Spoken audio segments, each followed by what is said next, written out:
동용시키기 때문이다. 그러나 본래 고향 것이라서 분별을 떠난다는 빌미가 될 것이 없으니 무엇을 근거로 생멸을 하겠는가. 그러므로 법이 멸하지 않은 것이라고 하였다. 그때 열애께서 이 뜻을 펴고자 계속 말씀하였다. 법은 분별로부터 생기고 다시 분별을 따라 없어지므로 모든 분별법을 없애면 이 법은 생멸이 아니다. nun 여기서부터 두 번째인 중송이다. 이 중에 두 부분이 있다. 첫째는 열애께서 갈라를 펴신 개송이고 둘째는 장자가 자세히 연설한 개송이다. 지금 이 개송에서 말씀하신 법이란 일심법을 가리킨다. 허망한 분별이 마음바다를 요동시키기 때문에 생하거나 멸한다는 모습이 예의 없이 분별에 의해 일어나지만 만약 본각의 본래 고유한 쪽을 본다면 모든 분별이 떠나 있으므로 이 법은 생하거나 멸하는 것이 아니다. 말하자면 본래부터 모든 분별을 멸해서 생활한 만한 원인이 없으므로 생멸이 아니란 뜻이다. 그런데 생과 멸의 관계를 모두 분별에 지낸 것은 본다면 다음과 같은 육아의 설과 어떻게 연관시킬 수 있는가? 육아론 사소성지 중에서는 이렇게 말한다. 남을 멸하고 작용도 없고 스스로 멸하고 작용도 없다. 묻겠다. 그렇다면 갖가지 연이 있어서 생하고 갖가지 연이 있어서 멸하는가? 대답한다. 갖가지 연이 있으므로 생겼고 생겨나서 저절로 없어진다. 두 소리 이렇게 다른데 어떻게 연관 지을 수 있는가? 나는 이렇게 이해한다. 육안에서는 인연 도리를 이경에서는 유식 도리를 설명한 것이므로 두 가지 설에 모두 일리가 있다. 그때 범행장자가 개송을 들고 매우 기뻐서 그 뜻을 펴고자 개송으로 말하였다. 모든 법은 본래 정멸이요 정멸 또한 생함이 없나이다. 생멸하는 이 모든 그 법은 무생이 아닙니다. 저것은 이것과 함께 하지 않나니 단성에 빠지기 때문이다. 이것은 양쪽을 떠났으며 하나에 머물지도 않나이다. nun 여기서부터 장차가 자세히 펼친 개송이다. 8수로 되어 있는데 의미상 다른 5부분으로 나눌 수 있다. 첫째 두송은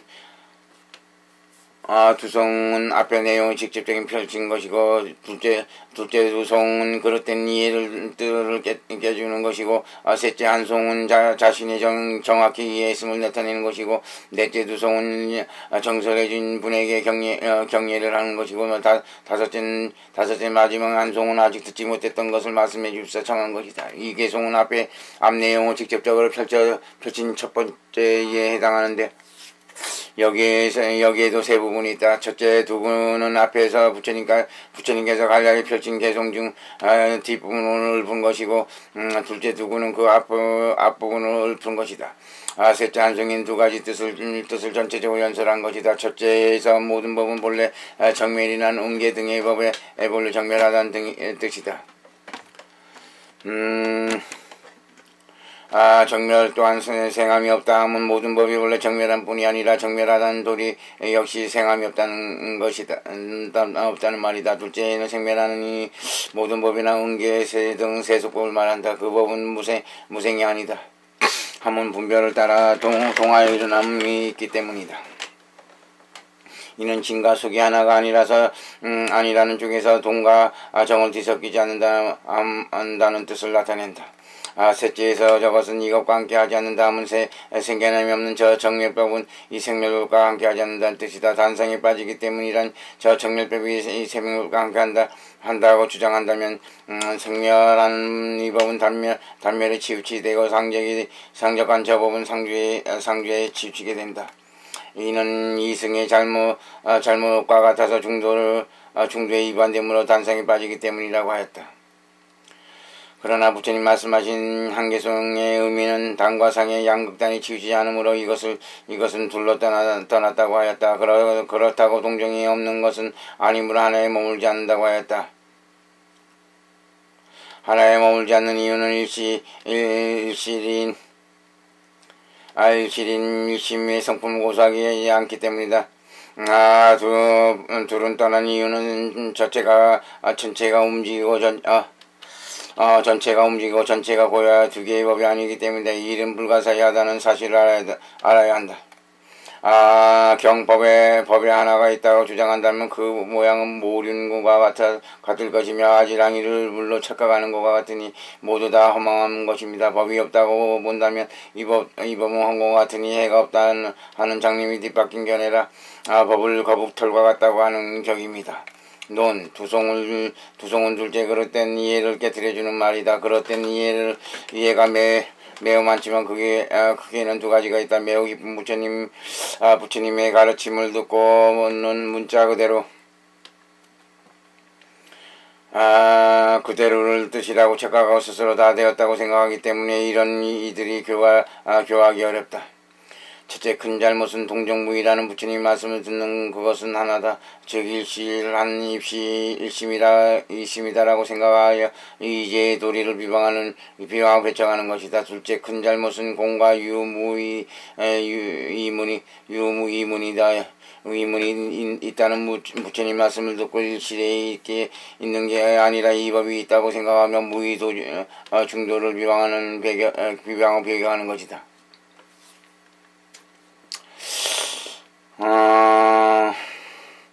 이 두 가지 그릇된 이해는 약을 먹고 오히려 병에 걸리는 것 같다. 고치기 어려우므로 지금 이것이 잘못된 것임을 밝힌다. 이 두 개 송에서 차례로 그것을 설명한다. 법에 하나가 있다고 주장한다면 앞에서 말한 대로 하나의 실제가 있다고 생각하는 것이며 자기 생각대로 하나의 법이 있다고 주장하기 때문에 그렇게 송했다. 그 모양은 모양과 같은 것이란 그 사람이 생각하는 일실법의 모습이 눈병 난 사람에게 모이는 모름과 같기 때문에 한 말이다. 이 아지랑이를 물로 착각하는 것과 같다 하면 목마른 사슴이 아지랑이를 보고 물이라는 생각을 쫓아 달려가는 것이 미혹과 전도일 뿐인데 일심이 있다는 생각도 같기 때문이다. 모두 다 허망한 것이라 하면 목마른 사슴이 아지랑이를 물을 보는 것과 같고 눈병 난 사람이 모륜을 보는 것과 같다. 배우는 이가 하나를 있다고 생각하는 등 이런 견해를 똑같이 허망한 것이기 때문이다. 다음에는 없다고 생각하는 견해를 깨뜨린다. 법이 없다고 본다 하면 앞에서 말했듯이 이제는 일심법을 없다고 생각하는 것이다. 이 법은 허공과 같다 하면 그가 생각하는 일심의 공이 이치와 같은 것이며 그 공리밖에 바른 일실이 없을 것이기 때문에 할 말이다. 해가 없다면 장님이 뒤바뀐 견해란 태어날 때부터 눈멀고 가난한 거지라서 한 번도 햇빛을 본 적이 없는 사람에게 해가 있다고 알려주어도 없다고 하면서 해가 있음을 믿지 않는 것이다. 이는 전도일 뿐이다. 저들도 마찬가지로 본래 공과 유만 배우고 무의중도에 들어본 적이 없어서 말해주는 사람이 있을지라도 믿고 받아들이리 하지 않는다. 해를 중도에 비유한 이유는 둥근 해를 원만한 바다에다 큰 빛이 있어서 눈본 사람 말고는 다 보기 때문이다. 일심도 이와 같아서 결함 없이 두루 원만하고 본각과 시각에 큰 빛이 있으므로 믿지 않는 자 말고는 다 들어간다. 법을 거북털과 같다고 하는 격이란 없다는 견해에 빠진 자가 일심법을 두고 이름일 뿐 채가 없다고 하는 것이 마치 거북이 털이 있다고 하는 격이라 해가 없다고 하는 장님과 다를 바가 없다는 것이다. 제가 이제 부처님의 말씀을 듣고 법을 이견으로 알지 않고 중간에 의지해서 머물지 않아서 머물음에서 이해합니다.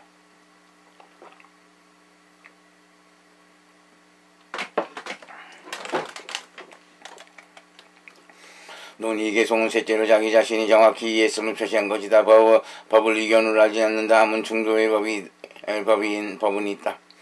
없다는 견해를 볼 수 있는 것이 아님을 안다는 말이다. 즉 앞두 번째 해가 없다고 한 전도견을 떠난 것이다.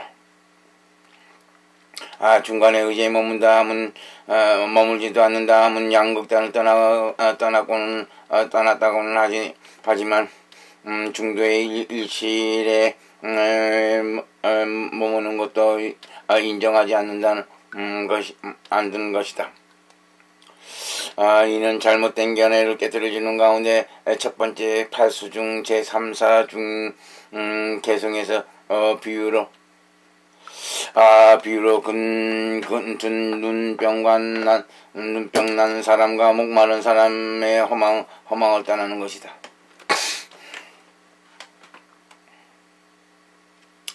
이렇게 두 극단에 떨어지는 과실을 떠나서 머물 바 없다는 부처님의 가르침을 따라 밝혀진 머문 없는 이치를 이해할 때 그러므로 머문 없음에서 이해합니다라고 하였다.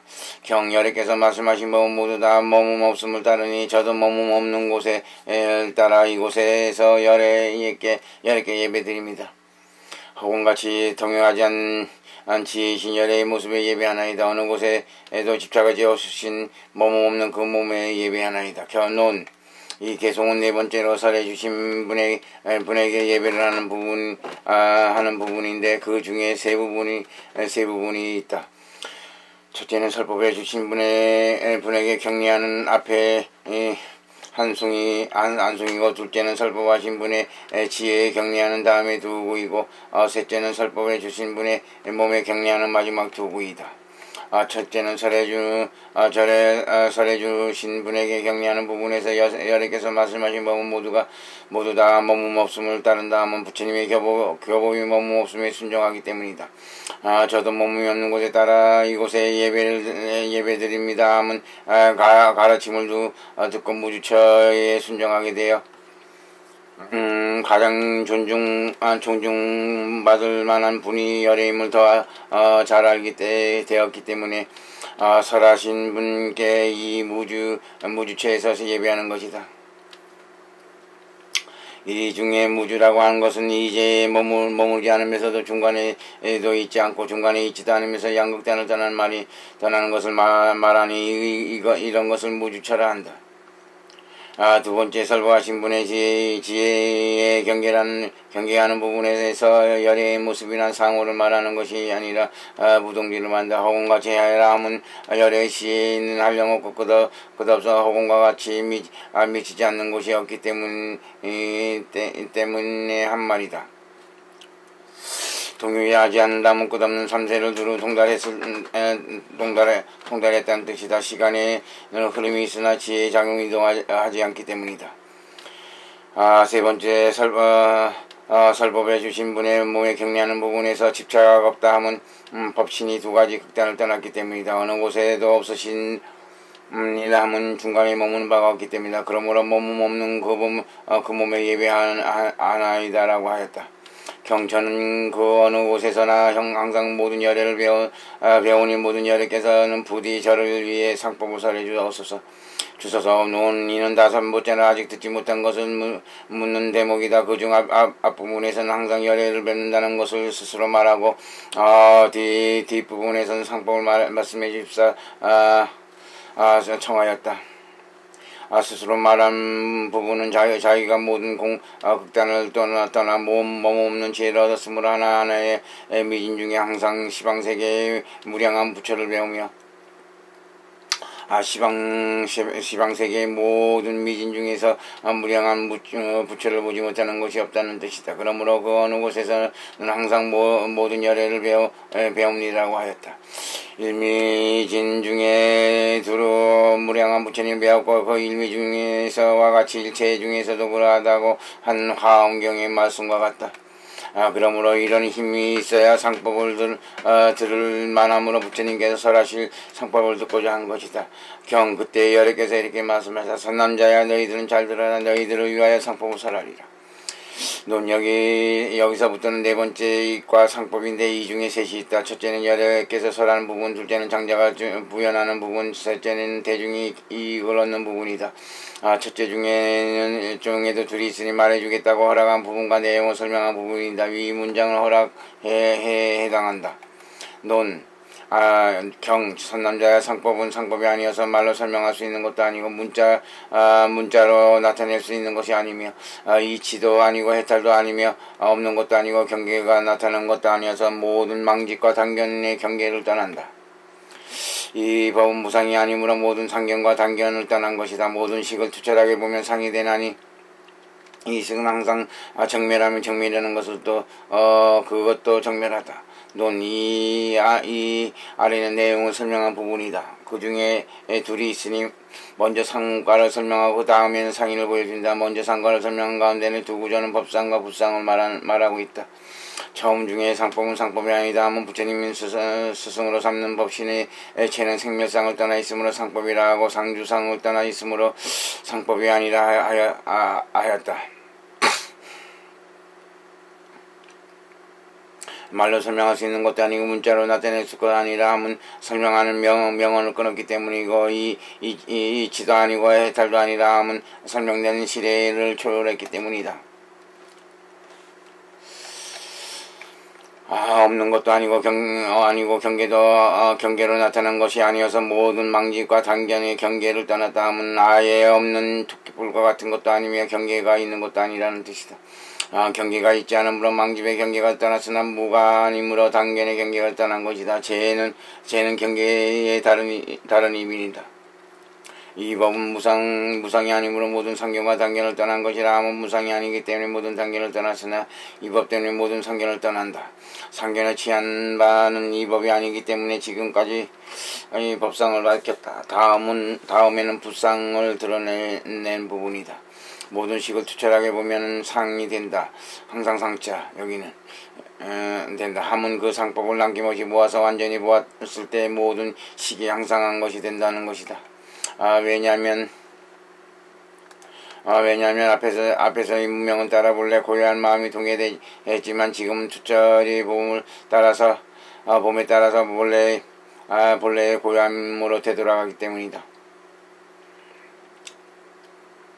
이 식은 항상 정멸하며 엄란 모든 식은 본래 생함도 없고 멸함도 없으니 생멸이었기 때문에 성이 항상 정멸하다는 뜻이다. 지금 똑똑히 모아서 그와 같은 정멸식이 영원히 없앴으므로 정멸이라는 것도 정멸하다고 하였다. 끄다간 저 정멸식이 무상한 법이므로 저것을 없앨 때 항상함을 얻기 때문이다. 이 충지품에 이르기까지 이 뜻을 설명하게 된 것이다. 그 본래적 정멸한 이 성품은 항상성을 고수하지 않기 때문에 그것도 정멸하다고 하였다. 경선남자야 법이 정멸한 줄 아는 자는 마음을 정멸하게 하지 않으니 마음이 항상 정멸하기 때문에 정멸을 얻는 자가 마음이 항상 참되게 관한다. 상과를 설명한 데 있어서 여기서부터는 상인을 보여주는 글이다. 그 중에 둘이 있으니 개별적인 설명과 전체적인 결론이다. 별명 중에 둘이 있으니 첫째는 진증관이요 둘째는 방편관이다. 첫째 중에 법이 정멸한 줄 아는 자가란 초지 이상에서 모든 법이 본래 정멸함을 알기 때문이다. 일어남이 없음을 이미 알기 때문에 마음을 없애지 않는다. 마음을 멸하지 않는다는 것은 항상 정멸하기 때문이다. 이는 알아야 할 것이 정멸함을 말해주는 것이다. 정멸함을 얻은 자는 마음이 항상 참되게 관한다 함은 증득한 마음이 상주하여 증득과 도리에 순응함으로 생멸하는 모양을 떠나 항상 진조관을 잊지 않음을 밝히는 것이다. 정멸을 얻은 자는 모든 명색이 다름이 아닌 어리석은 마음임을 안다. 어리석은 마음의 분별로 모든 법을 분별함으로 명색 말고는 다른 것이 없음을 안다는 것이다. 법이 이런 줄 알아서 문자와 언어를 따르지 않으면 모든 마음을 오직 뜻에 두어서 나라고 분별하지 않는다. 둘째로 방편관을 밝힌 가운데에도 둘이 있다. 먼저 유식의 심사를 설명하고 다음에 그 여실한 지혜를 나타낸다. 첫째 중에 명색 말고는 다른 것이 없다 한 데서 명은 사원을 말하고 색은 세군인데 모든 불상은 다 임시로 세운 것이라서 이 명색을 떠나서는 별도의 체가 없기 때문이다. 모든 유의의 사태들은 다 명과 색에 속한다. 이런 모든 법은 오직 마음이 맞는 것이므로 마음을 떠나면 경계도 없고 경계를 떠나면 마음도 없다. 이러한 것을 유의의 심사라고 한다.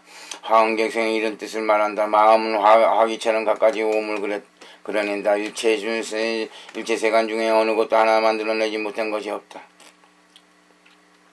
마음이 그렇듯 부처도 그렇고 부처가 그렇듯 중생도 그러하여 마음과 부처와 중생 이 셋이 차별이 없다. 여기까지 심사를 설명하였다. 다음에는 여실지를 나타낸다. 법이 이런 줄 알아서 문자와 언어를 따르지 않는다 하면 명언의 심사로 이끌어지기는 여실일지이고 모든 마음을 뜻에 두어서 나라고 분별하지 않는다 하면 뜻의 심사로 이끌어지는 여실일지이다. 이나 봐봐 두 가지가 모두 뜻이 있는 것이 아니므로 방편관을 닦는 중에 그것들을 분별하지 않는다. 경나라는 것이 가명임을 알면 정멸을 얻을 것이며 정멸을 얻으면 안육대할 삼명사머리를 얻을 것이다. 이는 두 번째 앞 두 가지를 전체적으로 결론 지은 부분이다. 앞에 방편관으로 진간을 얻는 것을 결론 짓고 또 진간으로 보리가를 얻음을 결론 지은 것이다. 그때 범행장자가 이 말씀을 듣고 배송으로 말하였다. 명상과 분별사가 그리고 법이 셋이 되며 진여와 정묘지가 저것과 다섯을 이루는 나이다. 제가 지금 알기로 이 법들은 단견과 상견에 묶인 것이라 생멸하는 길에 들어있으므로 이는 단임의 상이 아니오나 여러께서 말씀하신 공안법은 단견과 상견을 멀리 떠났나이다. 이 글은 두 번째로 장자가 연설한 부분이다. 또한 8송으로 되어 있는데 이 세 가지 뜻으로 나뉜다. 첫 두 송반은 부처님께서 가르친 뜻을 가람한 것이며 다음 다섯 송은 양극단에 치우친 집착을 깨뜨린 것이며 마지막 두 구는 무의관을 나타낸 것이다. 정 가운데 둘이 있으니 앞에 두 송은 양극단에 떨어진 교리를 바친 것이고 뒤에 두 구는 양극단을 떠나 교리를 나타낸 것이다. 정 가운데 명상은 명과 구와 자를 말한다. 구란 명으로 이루어지는 것이며 자와 명이 의지하는 것인데 모든 명을 나타내므로 명상이라고 통칭한 것이다. 분별사란 모든 유리의 마음과 마음을 만들어내는 법의 사건을 말한다. 그리고 법이란 앞에 둘을 제외한 모든 법상으로서 명구를 나타내지거나 분별에 연이 되는 것이다. 즉 십색처와 법처 중생 중에 색과 불상 등 모든 법상을 말한다. 이 세 가지는 같은 부류이지만 자변상을 밝히기 위해서 셋으로 나누어 따로따로 설명하였다. 진열한 정지의 경계를 정멸지란 근본지와 후득지를 말한다.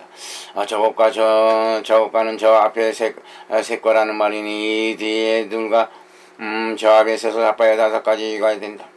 이는 삼승교의 교문에서 말한 법상을 적용한 것이다. 제가 지금 알기로는 이 법을 듣고 이 법들은 단견과 상견에 묶인 것이라고 하면 저 교문에서 말한 다섯 가지의 단견과 상견의 집착에서 떠나지 못했음을 밝힌 것이다. 어째서 그런가? 저 네 가지 법 진열을 제외한 나머지는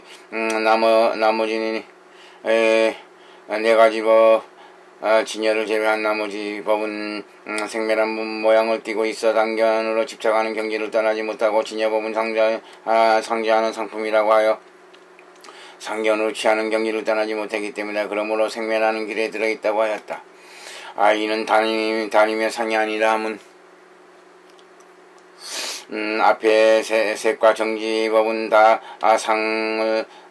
사상을 띠고 있어 생멸의 길에 들어갔으므로 상변과는 다른 단변임을 구별하고 그러므로 진여가 언제 있다고 하는 길에 감으로 단변과 다른 상변을 드러낸 것이다. 여러께서 말씀하신 공안법은 단견과 상견을 멀리 떠났나이다. 하문 일승의 교설인 상공의 법의 단상 두 극단에 치우친 과실을 멀리 떠나 있음을 밝힌 것이다.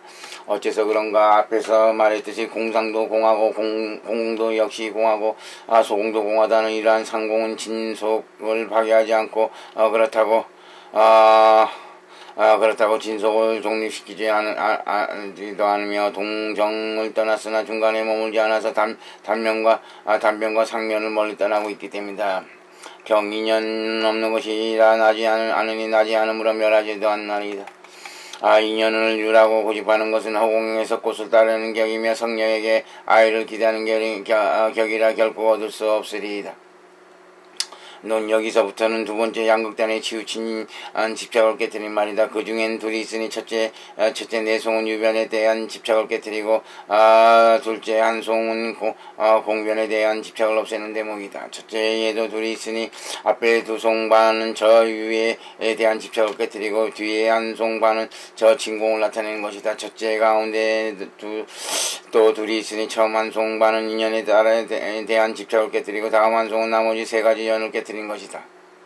정 가운데 인연은 없는 것이라 나지도 않는다면 무슨 뜻인가? 본식 중에 모든 종자는 이수과 붙어있는 떨어져 있든 다 얻을 수 없다. 붙어있다 하면 이수과 같은 것이며 떠나 있다면 특히 불과 같은 것이기 때문이다. 붙어져 있지도 않고 떠나지도 않다고 해도 역시 있는 것이 아니니 병이나 집 등과 같이 단지 이름만 있을 뿐이기 때문이다. 이런 도리로 생함을 멸함도 없는 것이지만 삼승의 가르침을 공부하는 자들은 실제로 인연 종자가 있다고 고집한다. 이들은 허공에서 꽃을 따려고 하거나 성녀에게 아이 낳기를 기대하는 어리석은 자들과 다를 바 없다. 이는 인연을 영원히 얻을 수 없는 것 같다. 이 중에 허공에서 꽃을 따르는 것은 물든 종자를 따서 없애려 함을 비유하고 성녀에게 아이를 바라는 것은 깨끗한 종자를 얻어서 기르려 함을 비유한다. 모든 인연을 취하는 일에 떠나고 다른 것을 따라서 멸하지도 않으며 자체인은 인애와 대에서 나온 것도 아니니 여의 의하기 때문에 시를 얻습니다. 논의는 나머지 세 가지 연 깨뜨린 것이다. 모든 종자 인연이 있다는 생각을 떠났으나 다른 세 가지 연으로부터 생긴다고 생각하면서 집착을 하면 그것도 도리에 맞지 않다. 경에서 타에 따라서 멸하지도 않는다고 하였는데 여기서 말하는 탈한 증상연과 소연연을 가리킨다. 가령 눈에 의지하고 색을 연하여 인식이 생길 때 이러한 눈과 색은 식과 동시적이긴 하지만 식성이 아니기 때문에 이를 탈하고 한다. 등목양연은 비록 식에 불리긴 하지만 체가 이미 없으므로 멸이라고 한다. 탄이 멸이니 하는 것은 모든 자성이 없다. 그러므로 식을 저것들을 따라 생기는 것이 아니다. 다음으로 자체인 의와 대에서 나온 것도 아니라 하면 무슨 뜻인가? 다음과 같이 잘못 생각하고 말하는 사람이다. 옹계 등의 법은 미래세 중에 각기 자기 체가 있으나 아직 생기지 않았을 뿐이다. 이 자기 체로부터 현재 세에 생겨나는 것이다 라고 이러한 잘못된 생각을 막기 위하여 자체의 의와 대를 따라 나오는 것도 아니라고 한 것이다. 위 구절에 나오는 따르지 않는 말이 여기까지 걸린다. 여기서 말하는 의는 음계, 이익을, 대란, 사대를 말한다. 이 앞에서 말한 것 같다. 이와 같은 법들이 본래 자체를 가지고 있다고 생각하므로 자체인 의와 대라고 하였다. 여에 의하기 때문에 실을 얻는다 하면 범행장자 자신도 여야한 도리에 의해 유에 대한 모든 집착을 깨뜨렸기 때문에 실의를 얻었다는 뜻이다. 그러므로 진예의 법은 항상 자제하고 여야하지만 온갖 모든 만법은 여야가 아닌 식이 변화해낸 것이라 식을 떠나면 그 법이 공함으로 공한 곳으로부터 설하나이다. 이는 진공법을 나타낸 것이다. 그러므로는 앞에서 유에 집착하는 것 모두가 허망하여 그것을 깨뜨리는 자만이 실을 얻기 때문에 한 말이다. 진여는 움직이지 않으므로 망법이 성립되지 않는다. 식이 변화해낸 이란 식이 이리저리 생각해내는 것을 말한다. 그렇게 생각해낸 상은 이치상이 있는 것이 아니라 단지 망정에 따라 있는 것이기에 변화해낸 것이라고 한다. 모든 법은 진여가 아니라 식이 변화해낸 것이기 때문에 식을 떠난 법은 공하고 무소유함으로 체가 공함으로부터 진여를 설한다고 하였다.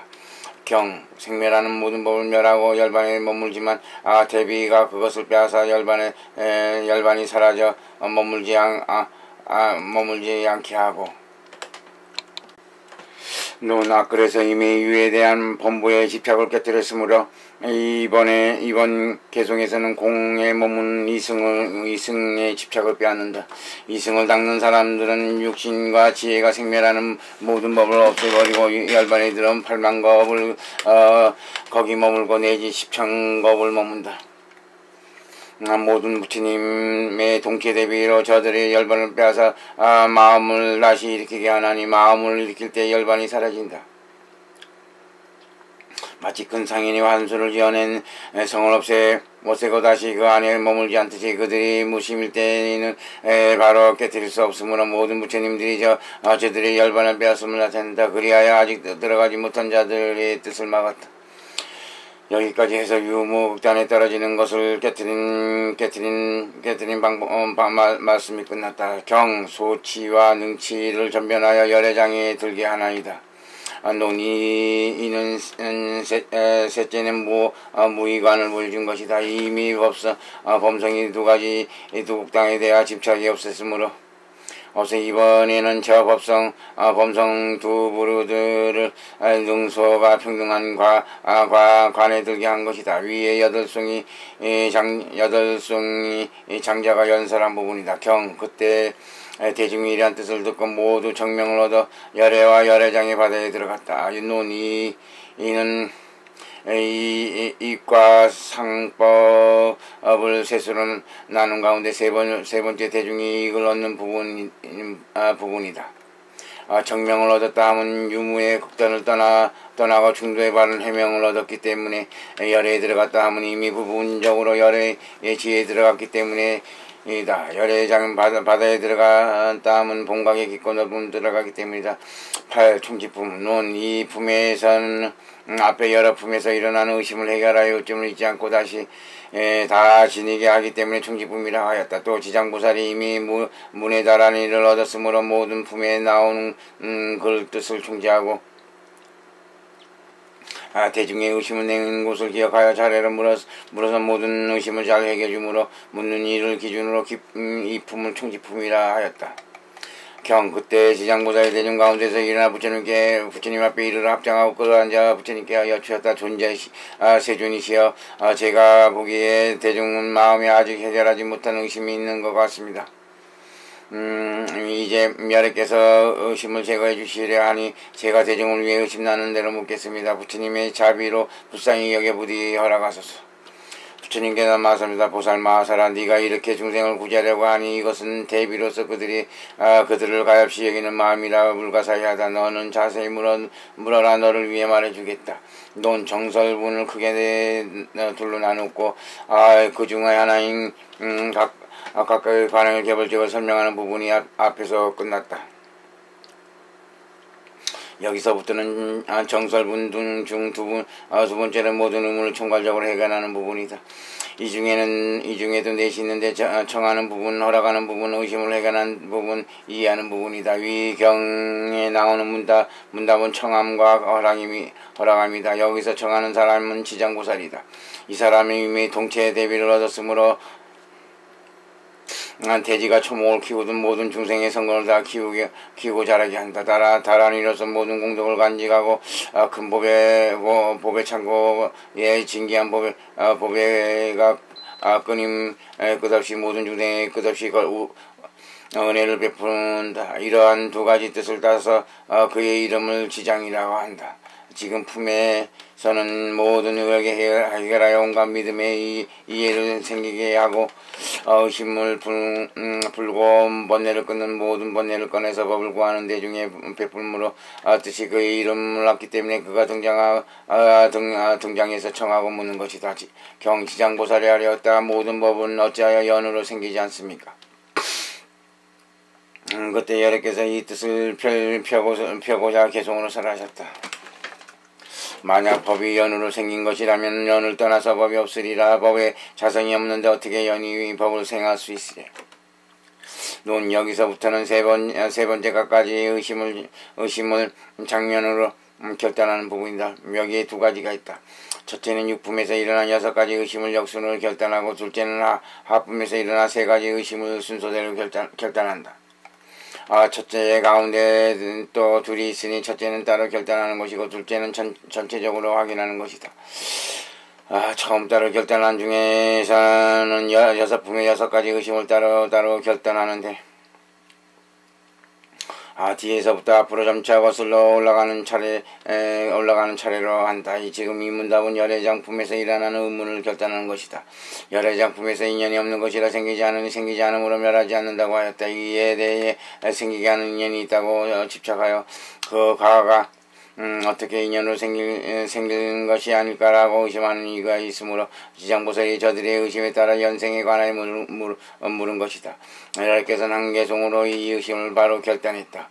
이 개송 중에 중위에 반은 그들의 본래 고집이 무엇인가를 규정하고, 아래 반에선 그 여세를 타고 연으로 생긴다는 견해를 깨뜨렸다. 그렇게 하신 의도는 연이 법을 생하지 않는다고 하면 토끼불 같은 무법을 기대하겠기에 이와 같은 비량으로 저들의 의심을 결단해 준 것이다. 그때 지장보살이 아랬다. 법이 만약 생기지 않는다면 어찌하여 법을 설하되 그 법이 마음에서 생긴다고 하십니까? 이에 세존께서 개송으로 말씀하였다.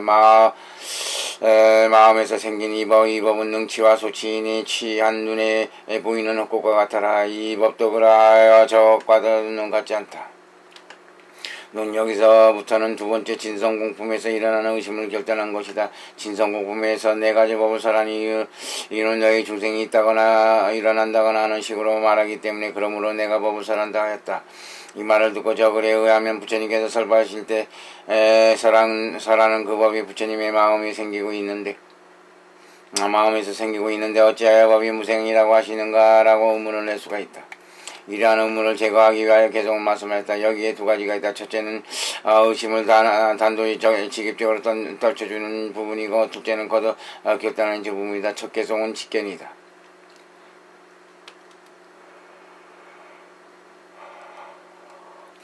마음에서 생긴 이 법은 능치와 소치라 함은 지금 너희들이 생각하는 마음에서 생긴 법이란 마치 술 취한 눈에 보이는 헛것과 같이 단지 망심에 취한 것과 그 대상이라는 것이다. 이 법도 그라하여 저것과는 같지 않다 함은 너희가 생각하는 마음에 생긴 법은 저 헛것과 같은데, 이 법도 그라하여 부처님께서 설하신 법이 아니면 너희가 생각하는 생함과 같다는 말씀입니다. 이렇게 말씀하신 의도는 너무가 생각하는 법의 헛것과 같이 망심에 의해 취해진 바위로 존재하는 것이 아닌 반면 내가 설하는 법은 말과 생각이 끊어져서 소치와 능치를 다 말할 수 없는 사실을 밝히는 데에 있다.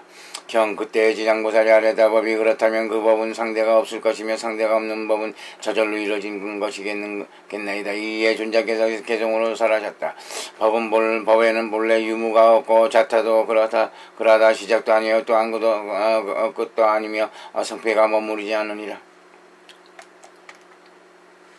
이는 첫 번째 직위에 이어 두 번째 거듭 결단해주는 부분이다. 그 중에도 둘이 있으니 먼저 따져 묻고 다음에 의심에 결단한다. 따져 묻는 의도는 부처님께서 설하신 연계의 법이 소치가 아니기 때문에 어금과 달리 아예 없는 것이 아니라고 한다면 이 법은 저절로 이루어지는 것이어야 한다. 상대가 없기 때문에 그것은 진야와 같은 것이다 라고 하는 것이다. 이와 같은 논란을 해결하기 위해서 이 계를 설하셨다. 개송의 뜻은 다음과 같다. 내가 설한 법은 명언을 끊었으므로 그 법에 본래 있고 없음 자기와 남 시작과 끝이 없다. 이루어짐에나 무너짐에나 머무르지 않는데 이것을 어떻게 저절로 이루어진다고 할 수 있겠느냐 하는 것이다. 이는 논란한 자가 든 이유가 자기 주장을 증명하는 데 맞지 않는 오류를 범하였음을 드러낸다. 무슨 말인가? 법에는 이루어짐과 무너짐이 없다. 상대가 없기 때문이다. 소치가 없는 것과 같이 또는 진여와 같이 이와 같은 도리로 전 논란이 성립되지 않는다. 논란이 성립되지 않으므로 의심했던 바가 해결되었다. 경 그때 지장보살이 아뢰었다. 모든 법의 모습은 본래 열반이며 열반과 공상도 그러하여 이러한 법들이 없으니 그 법이 여여할 것입니다. 부처님께서 말하셨다. 이러한 법이 없으니 그 법이 여여하다. 논 여기서부터 세 번째 입실 제품에서 일어난 의심을 해결하는 글이다. 입실 제품에는 다음과 같은 내용이 있다. 대력보살이 중생의 심상은 열애와 같으므로 중생의 마음에 다른 경계 없을 것입니다. 하자. 부처님께서 답하셨다. 그렇다. 중생의 마음에는 실로 다른 경계가 없다. 왜냐하면 마음이 본래 깨끗하기 때문이며 이치에는 더러움이 없기 때문이다. 이 글을 보고 이런 의심을 내는 자가 있을 것이다. 본래 깨끗한 마음이란 바로 이치와 같다. 본래 청정한 자성 열반이거늘 열반을 또 공하여 없게 만들면 그것은 그 그릇된 무가 될 것이다 라고 이러한 의심을 몰아내기 위해 모두 여야하다고 말씀하셨다. 그 글에 네 부분이 있다. 묻고 허락하고 이해하고 결론 짓는 부분이다. 첫째 묻는 의도는 다음과 같다. 공의 이치를 본다면 모든 법의 모양은 본래 청정한 열반이다. 다시 열반과 그 공한 모양을 융합하면 열반과 공의 차별이 없어지면서 일미법이므로 이 법은 여야한 것이리라. 이렇게 고집하는 것에 반론을 펴기 위해 물음을 던지는 것이다. 둘째 답에서는 물은 그대로가 라고 허락하신다. 경지장보살이 아뢰었다. 불가사의하나 대여 같이 여야한 모양을 함께 하는 것도 함께 하지 않는 것도 아니며 뜻으로 취한 것과 업으로 취한 것이 모두 공적하며 공적한 마음법은 구치 불구치도 정멸한 것입니다. 논 이때 이는 셋째로 지장보살이 이해한 부분인데 숨은 논란을 제거하기 위해 한 말이다. 혹시 앞 설명을 듣고 이렇게 따진 사람이 있을지도 모른다. 본래 열반이 이미 이래한데 만약 열반과 그 공상을 융합하면 제2의 여가 될 것이다. 이것 같은 두 가지 여가 함께 하지 않는가. 함께 한다면 두 개가 병립함으로 여여한 이치가 아닐 것이며 함께 하지 않는다면 오직 하나의 여이기 때문에 공을 덧붙일 필요가 없을 것이다 라고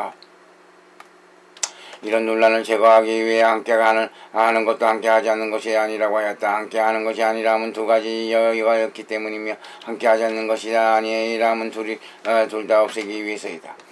없앤 것은 둘이지만 없앤 것은 둘이 없다. 그러므로 저들의 논란은 이치에 맞지 않는다. 뜻으로 취하는 것과 업으로 취하는 것이 모두 공조하다 하면 둘 다 없다. 없앴으나 없앤 것은 둘이 없음을 드러내는 것 구절이다. 뜻으로 취함이란 열반을 가리킨다. 정멸을 연하는 마음을 취하는 것이기 때문이다. 업으로 취함이란 생사를 말한다. 모든 번뇌의 업을 취하는 것이기 때문이다. 이 두 가지 모두 공안이 공적하여 둘이 없다. 공적한 마음은 구치불구치도 정멸한 것이라 하면 이 신법 역시 그 하나를 고수하지 않음을 밝힌 것이다. 생사 열반은 공적하여 둘이 없으니 둘도 없는 것이 바로 일신법이다. 일신법에 의지하여 두 가지 문이 있다. 그러나 두 문을 동시에 취한다면 둘은 하나가 아니기 때문에 심을 얻을 수 없다.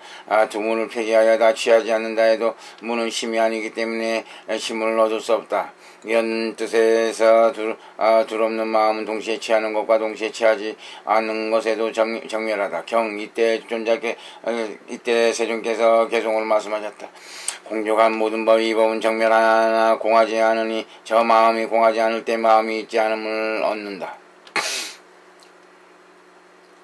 논의는 네 번째 열애가 결론 짓는 부분이다. 공적한 모든 법이란 생사와 열반의 모든 공적한 법을 말한다. 이 법을 정멸하나 공하지 않다 함은 둘 아닌 신법은 아예 없는 법이 아니기 때문이다. 법이 없는 것이 아니나 그렇다고 있는 것도 아니다. 그러므로 마음이 공하지 않다는 사실을 이해하는 바로 그때 마음이 있지 않다는 사실을 알게 된다. 이런 의미에서 앞서 구치와 불구치가 모두 정멸일 것이라고 한 말이 도리에 어긋나지 않는다. 경이 때 지장보살이 말할 때 이 법은 삼재가 아니니 색이공하고 심도 정멸합니다. 이 법 색법 심법이 본래 정멸했을 때 정멸해 있을 때 이 법 본각도 정멸할 것입니다. 그러자 종적께서 개종으로 말씀하셨다.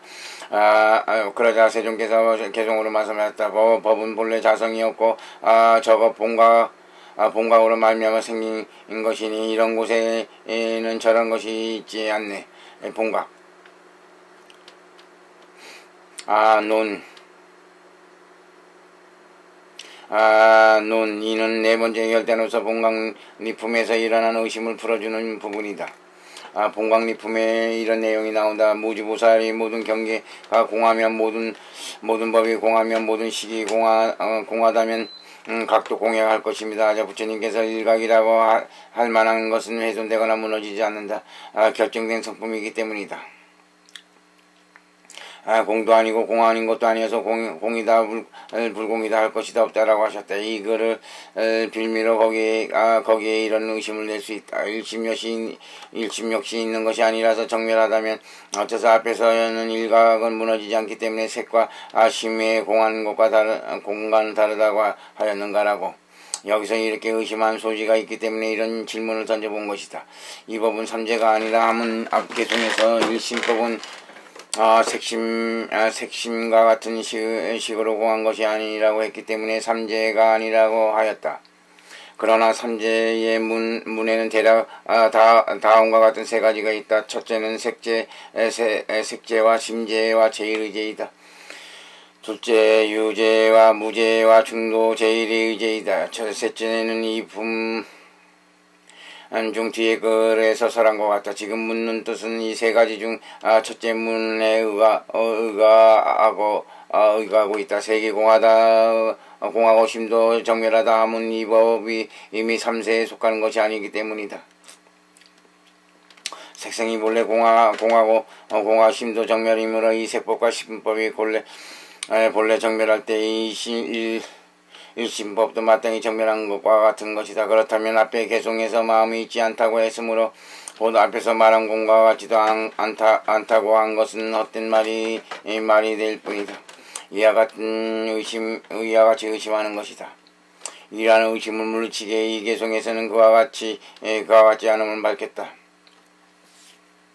법은 본래 자성이 없다 함은 색법과 심법이 본래 자성이 없다는 말이다. 저로 말미암아 생긴 것이라 함은 저 본각의 마음으로 말미암아 생긴 것이다. 뜻이다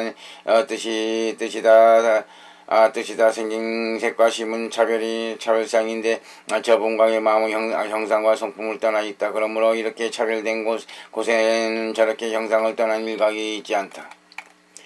따라서 이 색과 심의 차별상은 공하게 할 때 형상을 떠나 일각마저도 같이 찾아버릴 수는 없다. 이러한 도리로 보건대 앞에서 한 말은 헛말이 아니다.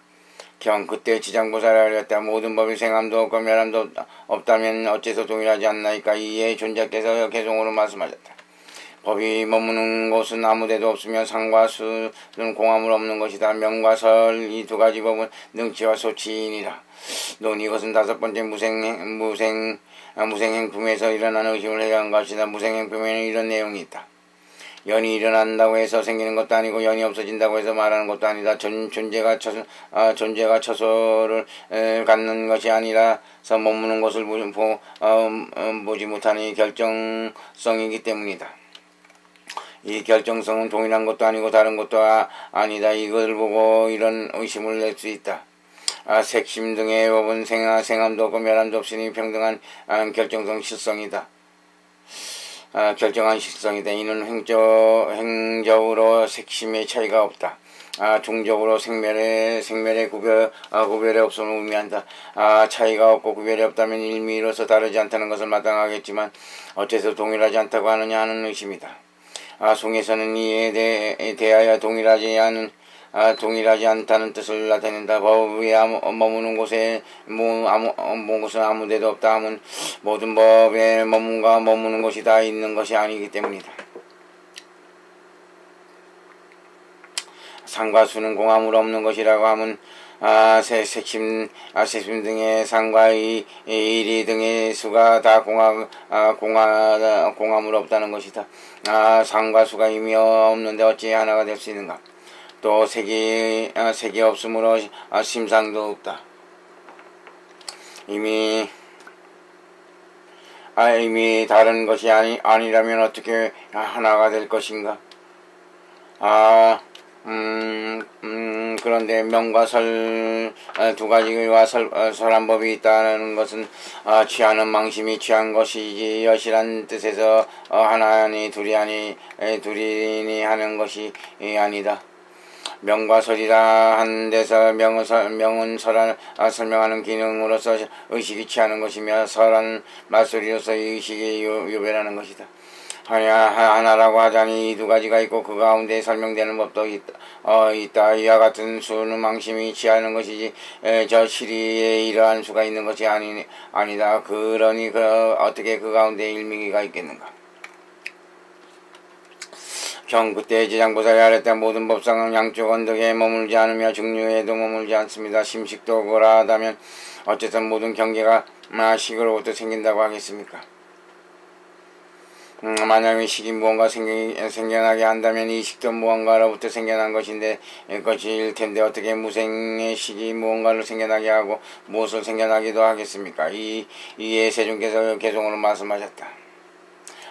소생과 능생 두 가지는 능연과 소연이라 모든 본래 이름이여 자성이 없으니 있다고 취하면 헛것이나 헛개비이니라. 식이 생기기 전에는 경계도 그때 생기지 않고 경계가 생기기 전에는 그때는 식이 역시 멸해 있다. 저 두 가지가 다 본래 없는 것이라 있게 하지 못하며 생하게 하지 못한다. 생함이 없으니 식도 없는데 어떻게 경계가 그것을 따라 있으랴. 눈이 이것은 여섯 번째 무상법에서 일어나는 의심을 해결한 부분이다. 그 품에는 이런 내용이 나온다. 무엇이 생멸여지의 모양입니까? 라고 물음에 대하여 부처님께서 이 지혜는 가부가 없다. 만약 가부가 있다는 것까지 망념이 생길 것이니 천사만려가 바로 생멸의 모양이다라고 하였다. 그런데 지금 이 뒤에 말을 그것으로 저 말에 이런 의심을 낼 수 있다. 만약 식이 가부의 경계로 생기게 하고 경계의 모양이 다시 여러 가지 망념의 식을 생기게 한다면 심식의 생멸이 있는 것이다.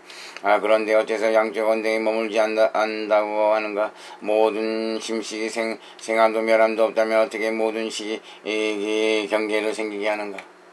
이러한 의심에서 위와 같이 물은 것이다. 양쪽 언덕에 머물지 않다 하면 생함도 없고 멸함도 없기 때문이다. 중위에도 머물지 않다 하면 하나도 아니기 때문이다. 심식도 이와 같아서 생하고 멸함이 없는데 어떻게 식에서 생겨나는 가부의 경계가 있다고 하겠는가?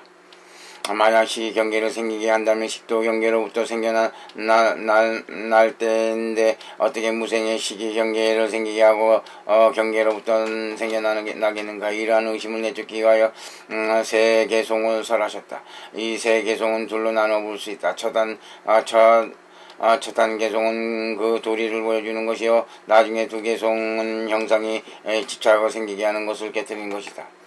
이 둘은 능연과 소인이라면 식은 능생이고 경계는 소생이란 너희들의 생각에는 망심이 취한 능연과 소인이라는 것이다.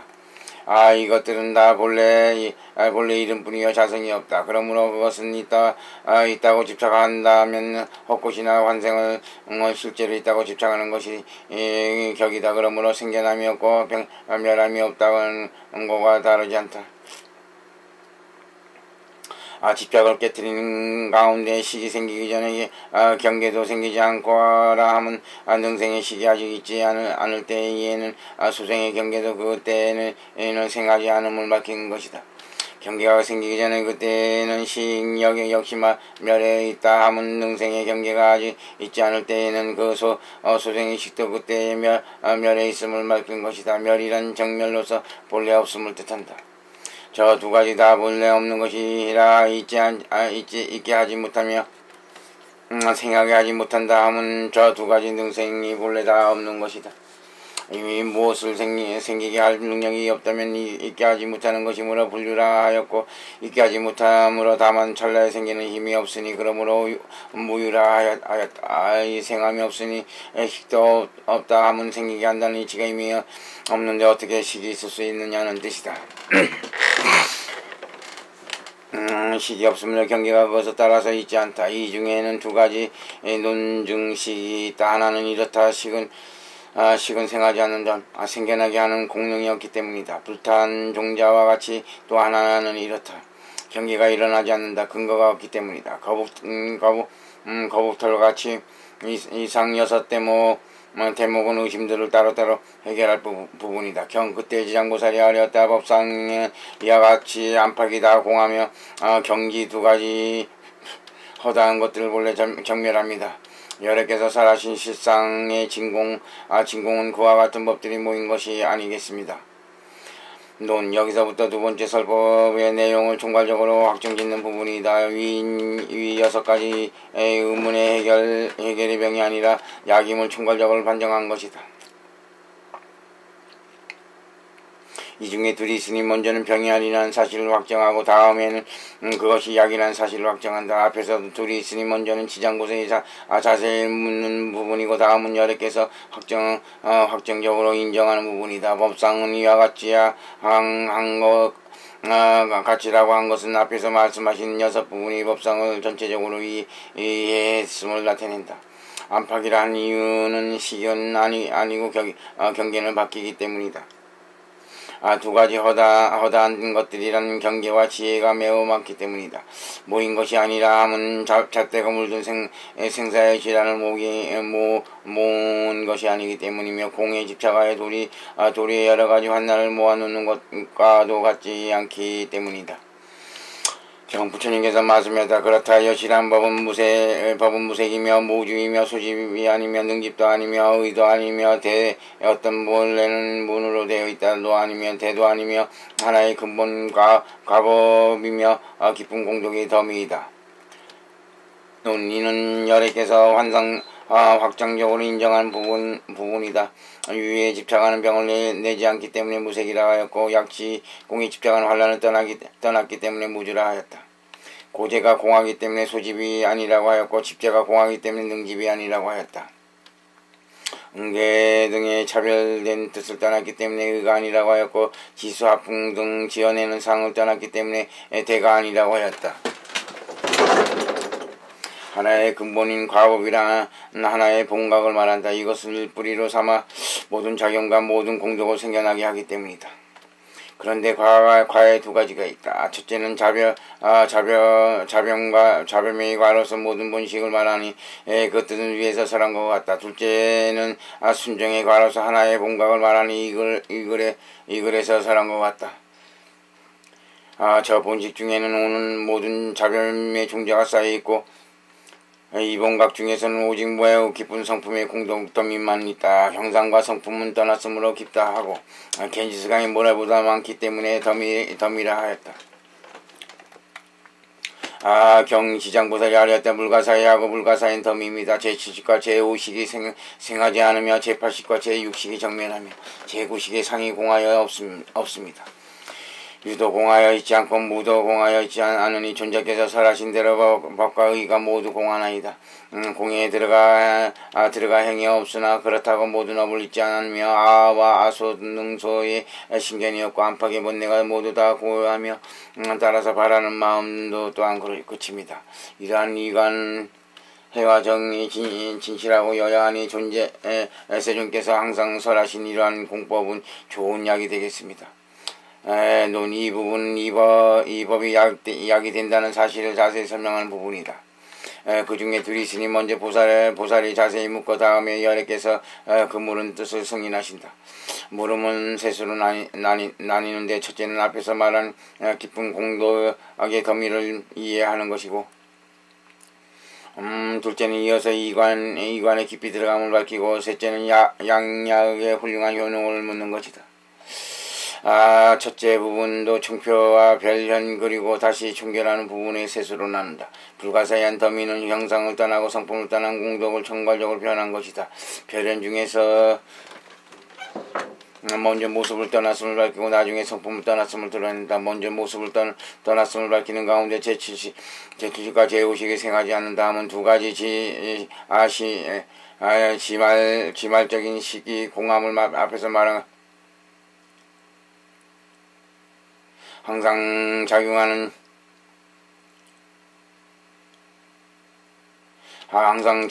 식 중에서는 제7식이 지말이 되고 항상 작용하지 않는 식 중에는 전5식이 지말이 되기 때문이다. 제6식과 제8식이 정멸하라면 두 가지 분식이 고요함 앞에서 설명한 것이다. 항행식 중에서는 제8식이 근본이 되고 불항행식 중에서는 제6식이 근본이 되기 때문이다. 다음에는 성품을 떠났음을 드러낸다. 제9식의 상이 공하여 없다 함은 제9식의 상 또한 자성을 지키지 않기 때문이다. 유도 공하여 있지 않다 함은 모습을 떠났음을 거듭 말한 것이다. 상을 갖는 8가지 식의 법이 공하여 있다고 할 것이 없기 때문에 이렇게 말했다. 무도 공하여 있지 않다 함은 성품을 떠났음을 거듭 설명한 것이다. 모습을 갖지 않은 제9식의 성품이 공하여 있다고 할 것이 없기 때문이다. 일심이 이와 같이 형상을 떠나고 성품을 떠났으므로 무량한 공덕의 더미가 되니 이러한 것을 두고 부사의치라고 부른다.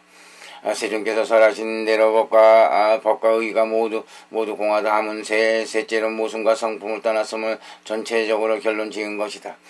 다음에는 이관을 밝히는 데에 이 중에 둘이 있다. 하나는 개별적으로 설명한 부분이 또 하나는 전체적으로 결론을 짓는 부분이다. 별명 가운데는 상구가 있다. 공에 들어가 행이 없으나 그렇다고 모든 업을 잊지는 않는다. 함은 공삼매를 말한다. 이관으로 공에 들어가 능소에 작용이 없다. 능소가 없기는 하지만 육바라밀 등의 업을 잊지 않기 때문에 이렇게 말하는 것이다. 다음에는 무상삼매를 밝힌다. 아와 소 능소에 신견이 없다. 함은 견에 속한 모든 번뇌의 모습을 떠나고 아상과 아소상이 지니는 능견 소견의 모습을 떠났기 때문에 이렇게 말한 것이다. 한벽의 번뇌가 모두 다 고요하다 함은 애와 속한 모든 결사의 모습을 떠났음을 말한다. 안쪽으로 얽매이는 모든 번뇌와 바깥쪽으로 부려먹는 모든 번뇌 등 상계 번뇌의 모습이 공하기 때문에 이렇게 말하였다. 이를 무상삼매라 한다. 따라서 바리는 마음 또한 그친다 함은 무언삼매를 설명한 것이다. 상계의 법이 모든 적정하기 때문에 원하고 구하는 마음이 자연히 영구하게 멈춰버린다. 이런 것을 무언삼매라고 한다. 이러한 이관은 해와 정의 진실하고 여야하다 함은 전체적으로 결론짓는 구절이다. 앞에서 본 세 가지 삼매는 모두 이관으로서 치와 관에 치우침이 없으며 능소가 둘이 아니기 때문이다. 세존께서 항상 설하신 이러한 공법은 좋은 약입니다. 함은 셋째 자세히 여쭈는 말이다. 이와 같은 공법은 모든 공덕을 갖추어 모든 번뇌를 치료하는 것이므로 양형이 되지 않겠나이까 하고 묻는 것이다.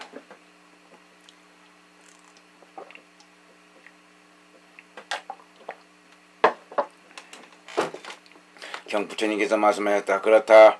왜냐하면 공하기 때문이다. 공성이 생함이 없으므로 마음이 항상 생함이 없으며 공성이 멸함이 없으므로 마음이 항상 멸함이 없으며 공성이 머물미 없으며 마음은 또한 머물미 없으며 공성이 자기가 없으므로 마음도 자기가 없다. 공하여 출입이 없어서 모든 득실을 떠났으며 응계, 이입 등이 모두 다 없는 것이 것이다. 마음이 여야 집착하지 않은 도이가 같다. 보살은 내가 여러가지 공을 설하는 것 같은 갖가지 유를 깨뜨리기 위해서이다. 논의는 여러께서 확정하고 허락한 부분인데 여기에도 셋이 있다. 첫째는 전체적으로 허락한 부분이고 둘째는 개별적으로 허락한 부분이다. 셋째는 의심을 결단하여 결정한 부분이다. 공하기 때문이란 양형이 되는 것이 오직 공이기 때문이며 유는 병을 낳기 때문이다. 공성이하는 둘째 변호이다. 그 중에 둘이 있다. 먼저 공이라는 양형을 얻었기 때문에 유전하는 좋지 않은 결과를 떠남을 밝힌다. 다음에 공이라는 양형을 먹었기 때문에 집착이라는 원인의 병을 치료함을 밝힌다. 처음 중에 공성이 생함이 없으므로 마음이 항상 생함이 없다 함은 공에 들어가는 마음은 공과 같아서 생함이 없기 때문이다. 또 멸함 없음 따라서 마음이 항상 변함이 없으니 생면은 바로 무상의 뜻이기 때문에 저 둘을 뒤집어서 상이라 하였다. 마음 또한 머문이 없다. 함은 처음에 끝이 모양이 없을 뿐 아니라 중간에 머무는 모양도 없다는 말이니 이는 삼상을 떠났음을 따로따로 설명한 것이다. 마음에 자기가 없다 함은 저 세 가지 위상을 떠났음 총괄적을 밝힌 것이다. 이는 공이라는 약을 먹고 더없다고 생각하는 병을 고침을 밝힌 것이다. 다음에는 집착하는 병도 떠났음을 밝히는 대목이다. 출입이 없다 함은 줄간과 입간의 차이가 없다는 말이다. 득실을 떠났다 함은 새 것을 놓고 나는 것을 잃었다는 생각을 떠났다는 말이다. 마음이 집착하지 않음도 이와 같다 함은 관하는 마음도 공의 이치에 같아서 출입득식의 모양을 취하지 않으며 음계 입 등의 법에 집착하지 않는다는 말이다. 이는 공이라는 약을 먹고 집착하는 병을 떠났음을 밝힌 것이다.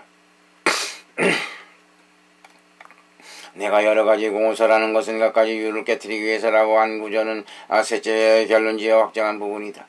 사실대로 말하자면 공의 이치는 둘이 아니지만 다섯 가지 세 가지 등으로 공을 말하는 이유는 모든 사람이 유에 집착하는 병에 깨뜨리기 위해서이다. 병이 여러 가지이므로 공을 설할 때도 그에 따라 많은 공을 설한 것이다. 또 이치는 실로공도 아니고 불공도 아니건만 다만 유를 깨뜨리기에 억지로 공이라 하였다. 이는 공이라는 말에 공성이 존재한다는 뜻은 아니다. 이와 같은 두 가지 뜻을 가지고 모든 공에 대한 가르침을 결론짓는다. 경지장보살이 아뢰었다. 전자시 아지랑이가 세존이시 아지랑이가 물이 아님을 알듯이 유가 실이 아님을 알고 나무 안에 화성의 왕이 있음을 알듯이 실이 비무임을 안다면 이와 같이 관한 자를 지혜로운 자라 하겠나이까. 논 6품에 걸친 6가지 의문을 역순으로 해결하는 중에 의심을 각각 풀어주고 전체적으로 확정짓는 부분까지 앞에서 끝났다.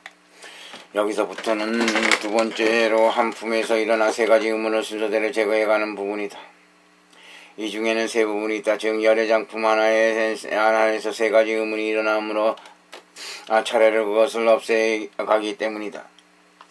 첫째 의문은 이렇다. 저 범행장자가 개종해서 법에 하나가 있다고 한다면 그것은 아지랑이를 물러본 것과 같이 미혹에서 일어나는 뒷바뀜이라 생각한다는 것과 법을 없다고 본다면 그것은 장님이 해가 없다고 하는 것과 같은 뒤바뀜 생각이라고 하였다. 이는 이를 그것을 하여 이런 의심을 일으킬 수 있다. 장자는 속인이니 이와 같은 판단이 만견이 되나이까 진지가 되나이까라고 하는 것이다. 이같이 의심하여 믿고 받아들이려 하지 않으므로 그런 이의 의심을 쫓아버리기 위해 지장보살이 그 일을 들어 물은 것이다. 이 아지랑이와 물의 비유에 앞에서 이미 설명했다. 실이 무가 아님을 안다 함은 일실의 뜻과 성이 무가 아님을 안다는 것이다. 그가 실이 없다고 제멋대로 생각하는 자는 마치 해가 없다고 잘못하는 장님과 같다 하였으니 그러므로 장자가 실이 없지 않음을 잃었음을 알 수 있다. 또 없지 않다는 뜻을 화성의 왕에 비유했다. 나무 속에 물의 성품이 있는데 나무를 쪼개고 나누어서 찾아보다 물의 모습은 없다. 그러나 실은 나무 속에 화성이 없이 앉아 비면서 구하면 불이 반드시 나타난다. 일심도 그와 같아서 모든 모양을 분석하여 보아도 심성을 얻을 수 없으니 사실은 모든 법 중에서 마음은 없지 않으니 돌을 닦아 찾아보면 일심이 드러나기 때문이다. 불의 성품은 모습을 갖추고 있으나 세력이 커서 마치 나라의 주인과 같으므로 왕이라고 하였다. 양극단을 떠난 장자의 이러한 관이 지혜로운가 하고 모른 것이다. 부처님께서 말씀하셨다. 그렇다. 왜냐하면 이 사람은 참된 관으로 하나의 정면을 관하기 때문이다. 모양이 있는 것과 모양이 없는 동등하게 공으로 취하니 공을 닦음으로 언제나 놓치지 않고 부처를 보며 부처를 보기 때문에 삼류를 따라가지 않는다. 부처님이 부처님의 대답에도 둘이 있다. 단도직입적으로 결정 내리는 부분과 이유를 해석하는 부분이다. 그렇다 한 것은 그 사람이 지혜로운 사람이라고 결정을 내릴 말이면, 왜냐하면 이하는 지혜로운 이를 부재한 것이다. 그 중에 둘이 있다. 간략한 해석과 자세한 설명이다. 처음 가운데 하나의 정멸을 관한 다음은 일심법이 정멸한다는 뜻을 관하기 때문이다. 모양 있는 것과 모양이 없는 것을 동등하게 공을 취한다 하면 모양이 있는 속과 모양이 없는 진을 동등하게 존립시키지 않아서 하나로 융합하기 때문이다. 이처럼 공을 닦아 불심에 어김없이 따름으로 한 번도 놓칠 적이 없이 항상 부신을 본다. 그러므로 놓치지 않고 부처를 본다고 하였다. 항상 부처를 보기 때문에 더 공간이 늘고, 공간이 늘어나면 갖가지 유와 위배되는 삼류를 따라가지 않는다고 하였다. 삼류란 상계의 번뇌를 다 보섭하는 것을 용류, 유류, 무명류를 말한다. 그 뜻은 일반적인 설과 같다. 대승 중에 삼해탈에도는 하나의 체로서 자성이 없다. 자성이 없기 때문에 공이며, 공이면 모양이 없으며, 모양이 없으므로 자기도 없으며, 자기가 없으므로 고함도 없고, 고함이 없으므로 바람도 없다. 이 없 때문에 마음이 청정하고, 마음이 청정하기 때문에 부처님 뵙고, 부처님 뵙기 때문에 미래의 정토에 태어난다. 보살아, 이 깊은 법에서 사마를 부처님 부전히 닦으면 해와 정을 원만히 이루어져 상계를 초월한다. 이것은 둘째 자세한 설명인데, 여기에도 두 가지가 있다. 먼저 삼해탈도를 닦아 얻은 훌륭한 이익을 밝히고, 다음에는 사마를 부전히 닦아 얻은 훌륭한 이익을 드러낸다. 하나의 체로서 자성이 없다 하면 저 소승의 삼해탈문이 각각 다른 체를 가지며 자성이 있는데 반해 대승보살의 관행은 하나의 체임을 드러낸 것이다. 마음을 관하여 자성이 없다는 사실을 증득했을 때의 뜻에 따라 세 가지 해탈을 가설할 뿐이다. 그 체성을 잊었다는 뜻에서 공해탈을 세우고, 체성을 잊었다는 뜻에서 무상해탈을 세우고, 체용을 잊었다는 뜻에서 무작해탈을 세우니 이것을 무원해탈이라고 한다. 오직 하나의 무분별관으로 모든 법의 체성, 체용을 버리게 하지 않는 바 없으며 융합하지 않는 것이 없음을 나타내기 위해 삼해탈문을 건립한다. 이 업 때문에 마음이 깨끗하다 하면 모든 체상용을 잊은 까닭에 관에서 나와 세속에 관여하는 마음의 정화하여 물든과 집착을 떠난다는 뜻이다. 이러한 물두고 집착함을 떠난 마음이면 보부를 볼 수 있고, 보부를 보게 되므로 정토에 태어날 수 있다. 이것을 삼해탈도에 뛰어난 이익이라고 한다. 이 깊은 법에서 사마를 부지런히 닦는다면 공법에 있어서 상공을 부지런히 닦는다는 말이다. 무엇이 사마인가? 공상도 공함을 닦는 것이 그 첫째하여 공동도 공함을 닦는 것이 둘째하여 공해진 것도 공함을 닦는 것이 셋째 화이다. 닦는다는 뜻은 앞에서 이미 설명했으므로 나는 따로 논하지 않는다. 사마를 부지런히 닦아가면 일심을 통달하기 때문에 해와 정이 원만히 이루어진다. 원만히 이루어진 경지의 상계가 벗어나니, 경지에서 상계를 벗어나니 이것이 사마를 부지런히 닦아 얻는 뛰어난 이익이다. 지장보살이 할 때 여리께서 말씀하신 무생무멸은 무상한 것입니다. 이 생멸을 멸하여 생멸이 다 없어지고 나면 정멸이 항상 터이며 항상함으로 끊이지 않을 것입니다. 끊이지 않는 이 법은 상계의 모든 움직이는 법과 움직이지 않는 법을 떠나 있습니다. 유의법을 물거등이 피하려면 어떠한 법에 의지하여 스스로 꾸짖고 저 일문에 들어가야 하니까. 여기서부터 열애장에서 일어나는 둘째 의문에 대한 해명이다. 그 품에 식을 확실히 보면 그것은 향상하다. 이 식이 항상 정멸하니 정멸한 그것 또한 정멸하다고 하였다. 이 글을 근거로 이런 의심을 일으킬 수 있다. 그와 같이 항상 머무는 정멸의 법은 비록 기뻐하고 즐길만 하지만 이것은 잘 볼 수 없고 들을 수 없다. 중생의 마음은 거칠고 얕아서 좁아가기 힘든데 어떻게 마음을 길들여 그 문으로 향하게 할 수 있을까 하는 것이다. 이러한 의심을 빙자하여 지장보살이 이런 물음을 던진 것이다. 질문은 둘로 나뉜다. 처음은 과가 없다고 과가 없다는 것을 표시하고 다음은 들어가는 인을 물었다. 무생무멸은 무상한 것이란 앞에서 말한 식이 항상 한단 말을 이해한 것이다. 본래 정멸하기 때문에 생함도 별로 없다. 멸함도 없다. 그러나 본래 항상한 것이 아니기 때문에 무상이 된다.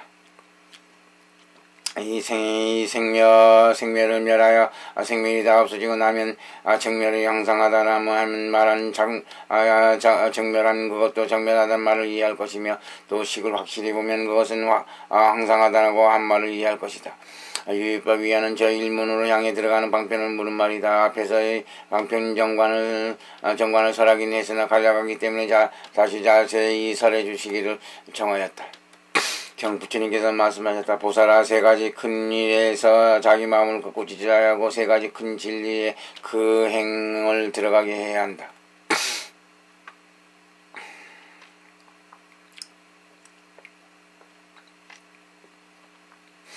지장보살이 어떻게 하는 것이 세 가지 일에 자기 마음을 꾸짖는 것입니까? 또 어떻게 하는 것이 세 가지 진리의 하나의 행에 들어가게 하는 것입니까? 부처님께서 말씀했다. 세 가지 일은 첫째 인을 말하고 둘째는 과를 말하며 셋째는 식을 말한다. 이와 같은 세 가지 일을 본래부터 공하여 없는 것이라서 나의 진화가 아닌데 어찌하여 이에 대하여 좋아하고 물든 마음을 일으키겠는가? 이 세 가지 일을 관할 때 매달려 바람에 나쁘겠고 고해에 표를 하다가 모아서 이와 같은 일로 항상 스스로 꾸짖는다. 세 가지 진리란 무엇인가? 첫째는 보리의 길로서 평등한 진리가 아닌 평등한 진리이다. 둘째, 삿된 지혜로 얻는 지혜가 진리가 아니라 크게 깨닫는 바로 바른 지혜를 얻는 진리다. 셋째는 잡된 행으로 들어가는 진리가 아니라 해와 정이 다르지 않는 행에 들어가는 진리다. 이와 같은 삼재를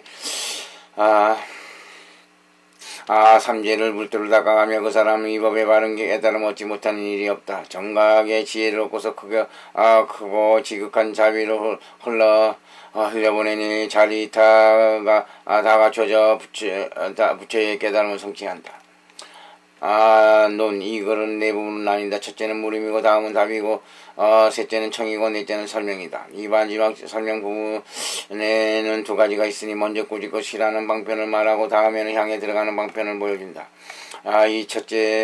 첫 번째 꾸짖고 시라는 방편을 설하는 가운데 인이라는 우계와 십선의 인을 말하고 과란 인간 천신들이 누리는 부유하고 즐거운 가름을 말하고 식이라는 이 인간을 간직하는 것 즉 본식을 말한다. 중생은 이 본식을 자기의 내라고 착각하고 있으니 이것의 정성품 공하기 때문에 나라고 한다. 나가 아니다. 무아의 도리라야 비로소 그것이 참된 나이다. 그러므로 나 아닌 것에 대하여 애착하고 물들어서는 안 된다.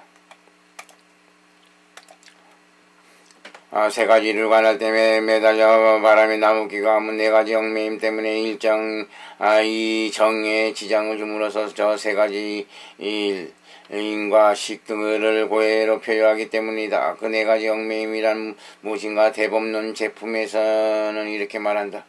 개 네 가지가 다 탐욕신계, 진해신계, 개금치신계, 차실집치신계로 정의성신을 장염으로 계라한다. 어째서 그런가? 그것 때문에 정심의 자성심을 자성신을 장하기 때문에 계라한 것이니 색신의 장애를 줘서는가 아니다.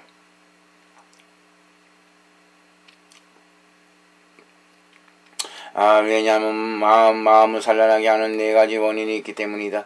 첫째, 재물 등을 탐해하는 것이 원인이 되어 마음이 산란해진다. 둘째, 싸움질과 옳지 못한 행동이 원인이 되어 마음이 산란해진다. 셋째, 수도할 때 행하기 어려운 계금으로 고뇌하는 원인이 되어 마음이 산란해진다. 넷째, 바른 이치를 따르지 않고 경계를 추구하는 것이 원인이 되어 마음이 산란해진다. 저마다 달리 보기 때문에 그 인식할 대상에 대하여 바른 이치대로 보지 않고 갖가지로 헤아려 망령되에 집착을 일으켜 이것만이 진이고 다른 것들은 다 어리석고 망령된 것이라고 여긴다. 이런 이유로 마음이 산란하고 동요하다. 무엇에 대해서 산란하고 동요하는가? 정심의 여실한 지견에서 그렇다는 말이다. 이와 같은 일로 항상 스스로 꾸짖는다면 네 가지 개박에 휘말려 있음을 가책하고 세 가지 인과 실에 표현하는 일을 염증을 내기 때문이다. 여기까지 해서 꾸짖고 싫어하는 방편을 설명했다. 그렇다면 향해 들어간 방편은 무엇인가? 그것은 세 가지 진리를 자세히 깨닫는 데 있다. 첫째는 보리의 길로서 불평등한 진리가 아닌 평등한 진리이다 하면 무슨 뜻인가? 부처님께서 증득하신 자성이 맑은 보리는 크게 통하지 않는 것이 없기 때문에 도라였고, 모든 중생이 이 성품 같아서 궁극적인 이 길로 들어가지 않는 것이 하나도 없기 때문에 불평등이 아닌 평등이라고 하였다. 이는 이승들이 따로따로 향해 들어가는 일을 대체한 것이다. 둘째, 삿된 지혜로 얻은 진리가 아니라 크게 깨달은 바로 지혜로 얻은 진리라 하면 일체지인 대각에 과하는 오직 평등을 증득하는 바로 바른 지혜로 얻는 것이지 명제나 대유 등을 사유하는 삿된 지혜로 얻는 것이 아니다.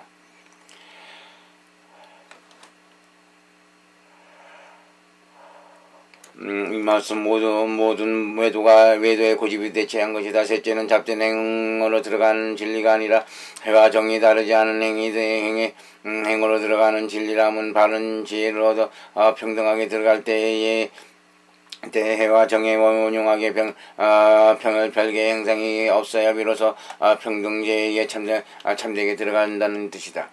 이는 세간의 분변한 심상과 심수를 별개로 최로 보고 정과 해와 다른 행으로 보는 것과 같다.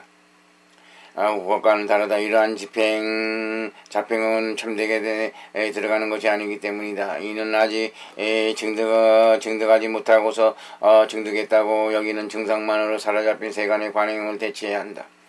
이와 같은 세 가지 통틀어 진리라고 부르는 이유는 자세히 살펴 깨달아가는 관으로 보는 경계이기 때문이다. 이 세 가지 다른 집착들을 두루 대체해야만 유일한 부처님의 길을 바로 닦아간다. 그러므로 삼재로 물도를 닦아간다고 하였다. 다음에는 도를 닦아야 얻어진 과를 드러낸다. 그 사람이 이 법에서 바른 깨달음 얻지 못하는 일이 없다 하면 자리인 지덕과 과를 드러낸 것으로 삼법에서 불도를 닦으면 정각의 열매를 얻지 못하는 사람이 없기 때문이다.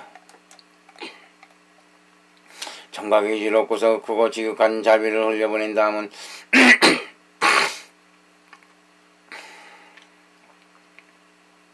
이타인 은덕의 과를 나타내는 것으로 크고 지극한 무연의 자비를 두루 흘려보내 법계에 가득 차게 하여 이익을 주지 못함이 없기 때문이다. 자리와 이타가 다 갖춰져서 부처님의 깨달음을 성취한다 하면 앞에 둘을 묶어서 결론 지은 것이다.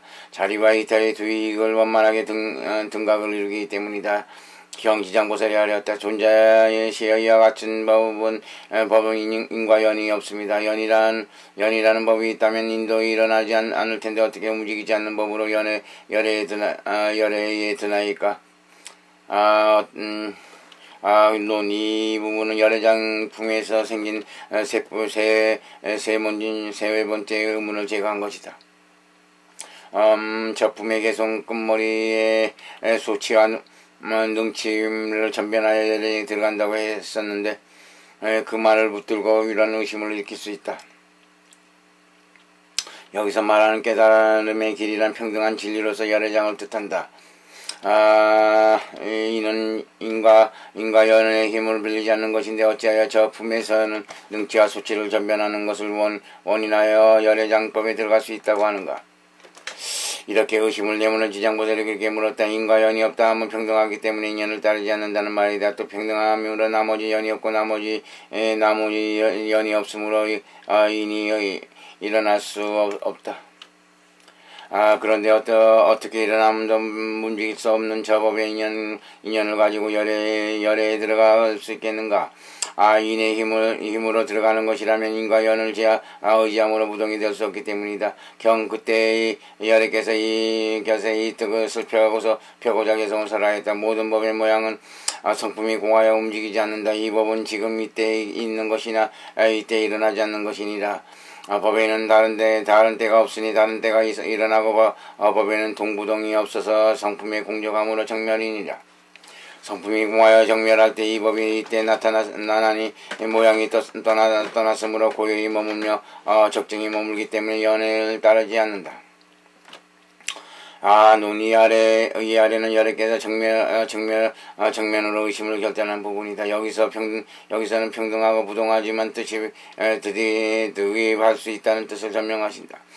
8수의 개성은 두 부분은 아니다. 앞에 3개성은 약설이고 뒤에 5개성은 광선이다. 약설 중에도 둘이 있으니 앞 2개성은 부동의 뜻을 밝히고 뒤 1개성은 득입을 뜻을 드러낸다. 앞에 것에도 표적, 결, 세 부분이다. 즉 두 부구는 부동의 뜻을 표방한 것이요. 다음에 4구는 부동의 뜻을 해석한 것이다. 이 법은 지금 이때 있는 것이나 이때 일어나지 않는 것이라 한 데서 이때란 이 시간 즉 현재를 말한다. 그런데 이 현재라는 시간은 언제나 잠시도 머물지 않는다. 과거의 미래를 분석해서 제거한 중간이 없다. 제거하면 중간이 없다. 마치 빛과 그늘을 제거하면 중간처가 없는 것 같다. 그러므로 이때에 일어남이라는 일이 있을 수 없다. 법에는 다른 때가 없으니 다른 때에 일어나지 않는다 한 데서 다른 때란 소위 과거와 미래를 말한다. 미래는 아직 있지 않으므로 일어남이 없고 과거는 이미 없으므로 일어남이 없다고 한 것이다. 이런 이치에서 법에는 일어나고 움직이는 일이 없다. 생하고 일어나는 움직임이 이미 없으므로 영원히 머물며 움직이지 않음도 당연히 없다. 그러므로 법에는 움직임도 움직이지 않음도 없어서 성품이 공적함으로 정멸하다고 하였다. 이 두 구는 부동의 뜻을 매듭지은 것이다. 다음 한개성은 득입의 뜻을 밝힌 것이다. 성품이 공하여 정멸할 때란 성품이 공하여 정멸하다는 사실을 확실히 보았을 때라는 말이다. 부동의 법이 이때 나타난데 마음에 나타나면 득입이라고 하였다. 이와 같이 위에 반은 득입의 의미를 밝히고 있다. 그러나 이는 법이 모든 상을 떠나 있음을 설명한 것이다. 모든 상을 떠났으므로 적정한 채를 머물며 적정에 머물기 때문에 항상 연을 따르지 않는다. 그러므로 들어감이 있다고 하지만 연을 떠났다는 뜻을 버리지 않는다. 이와 같이 아래 반은 연을 떠나 있다는 의미를 밝히고 있다. 연에 의해서 일어나는 모든 법이 법에는 연이 생기지 않으니 인연이 생멸에 머물림이 없으며 생멸한 성품은 공정하기 때문이다. 연의 성품은 능연의 소연이며 그 연의 본래 연으로 일어나기 때문이다. 그러므로 법에 일어나면 연 때문이 아니며 연이 일어나지 않음도 그러하다네. 인연으로 생긴 법, 이 법은 인연이니 인연으로 생멸의 모습을 나타내나 그것은 생멸이 없다네.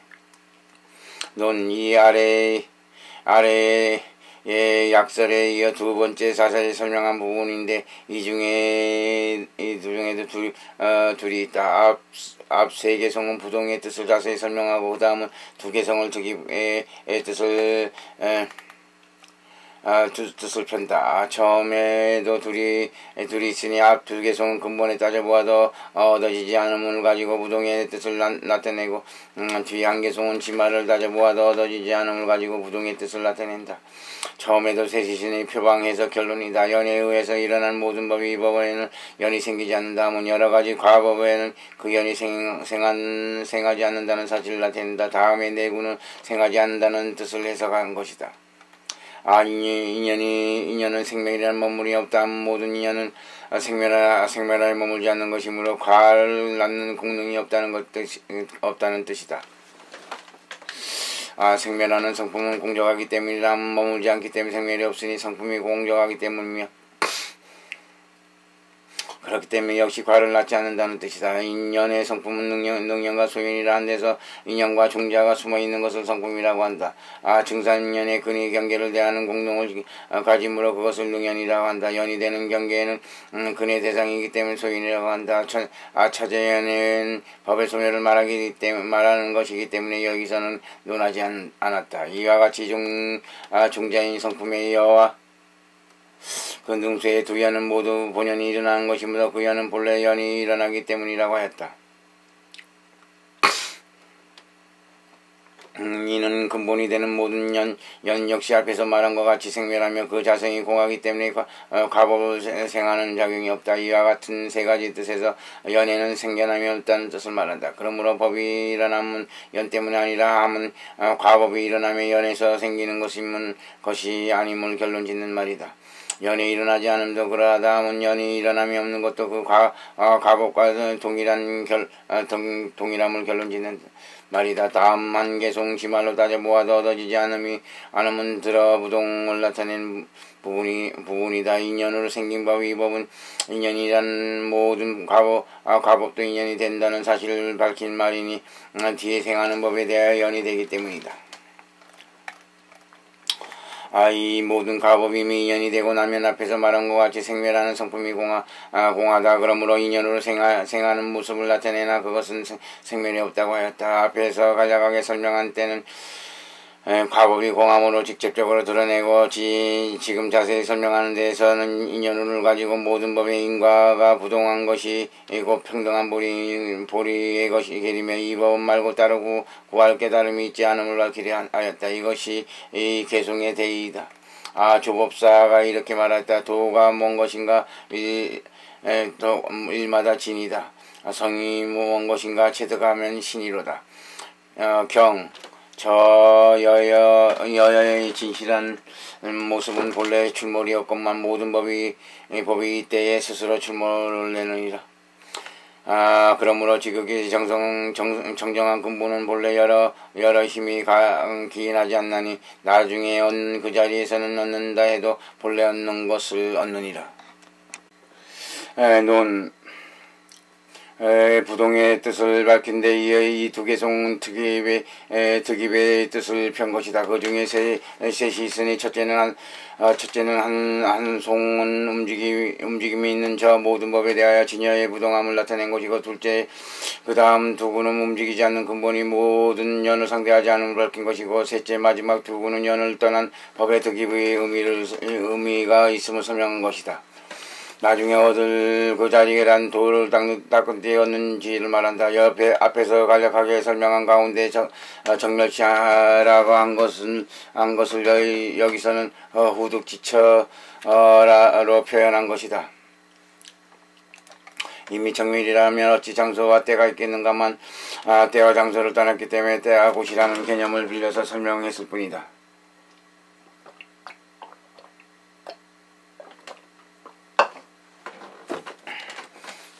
얻는다 해도 본래 얻을 것을 얻는다 하면 시각이 완성되었다는 뜻에서 얻었다고 하였는데, 이는 능득을 말한다.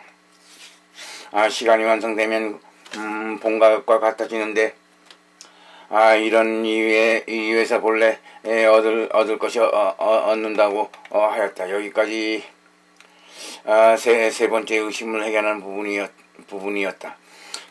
그때 지장보살이 부처님의 말씀을 듣고 마음이 즐거워졌다. 모든 대중들도 의문을 품는 자가 없었다. 대중이 이런 마음을 알고 나서 지장보살이 개송으로 말하였다. 대중들이 품은 의심을 알았기에 정성껏 간절히 물었더니 여대께서 자비스러운 선심으로 남김없이 분별해 주시오. 이 두 무리가 모두 다들 분명히 알아들었네. 내가 이제 확실히 한 곳에서 모든 중생을 빠짐없이 교화하여 매우 자비스러운 부처님같이 본원을 버리지 않을 것이니 중생을 외아들처럼 여기는 경지에서 번뇌 속에 머물고자 하네.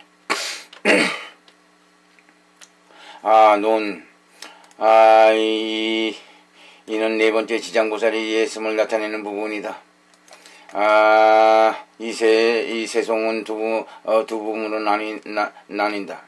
앞에 한송반은 앞에서 의문을 해결한 이에 관해 매듭짓고 다름의 한송반은 나중에 널리 교화할 행에 대해 말한 것이다. 중생을 외아들처럼 여기는 경지란 초지 이상에서의 일체 중생의 평등함을 이미 깨달았으므로 그 중생들을 외아들을 보듯이 한다는 뜻이다. 이를 가르쳐 정정 증상 의락이라고 하는데 비유적인 표현으로 그 마음은 외아들같이 여기는 경지라 한 것이다. 번뇌 속에 머문다면 보살은 모든 법의 평등함을 얻었다고 할지라도 방편의 힘을 쓰기 때문에 번뇌를 버리지 않는다는 뜻이다. 모든 번뇌와 수면을 버리고 열반에 들어가면 본원에 위배되기 때문이다.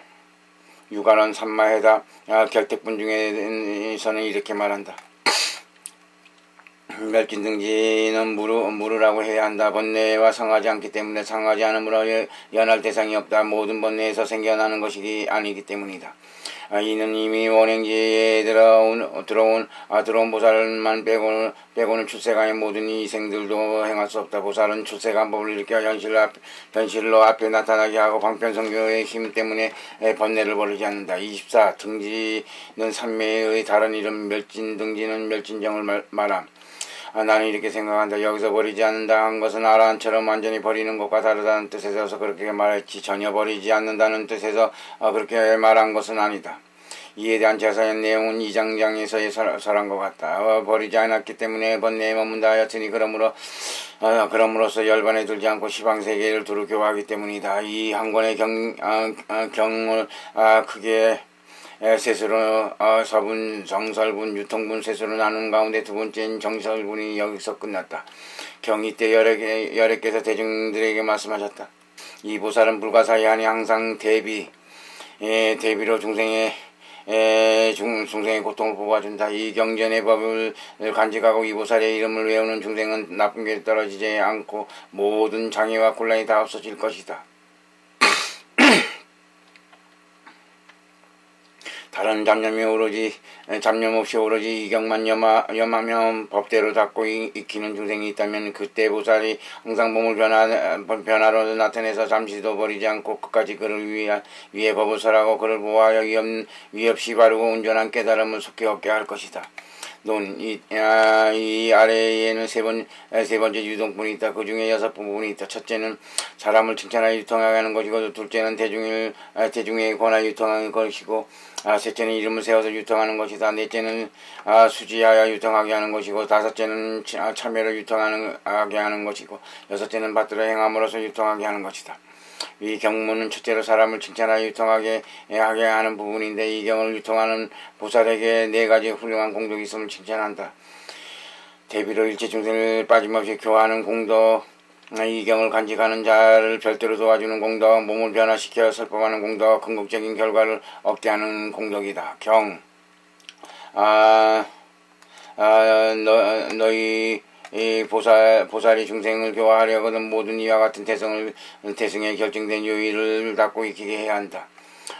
논의는 두 번째 대승에게 권하여 유통하게 하는 것이다. 여기서 말한 결정된 요의란 가장 깊고 가장 궁극적이어서 이보다 더할 수 없는 것을 나타내기 위해서 한 말이다.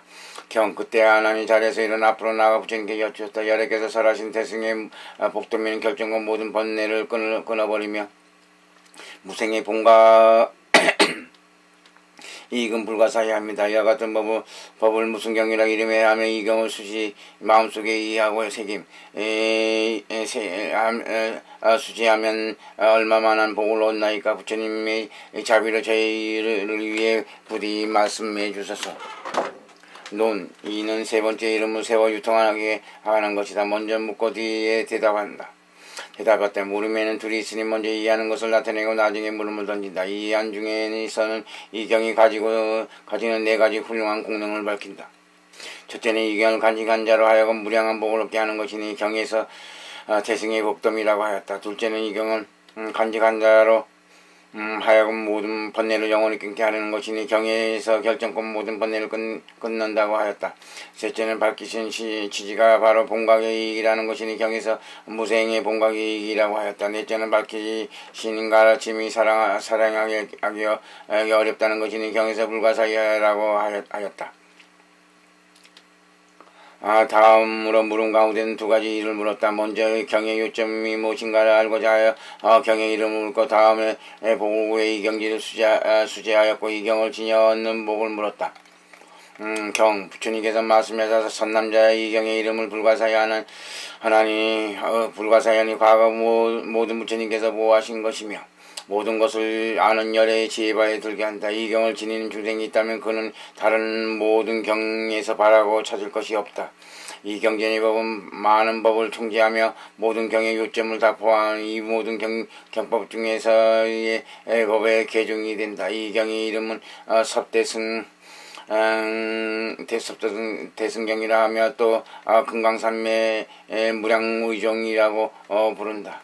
여기서부터는 대답인데 여기에도 두 부분이 있다. 차례로 두 가지 물음에 대답한다. 첫 번째 대답은 또 둘이 있으니 먼저 이름과 뜻을 찬탄하고 다음에 이름을 세운다. 명의를 찬양한 가운데 두 가지가 있으니 먼저 총괄적으로 이름을 찬탄하고 다음에 개별적으로 의미를 설명한다.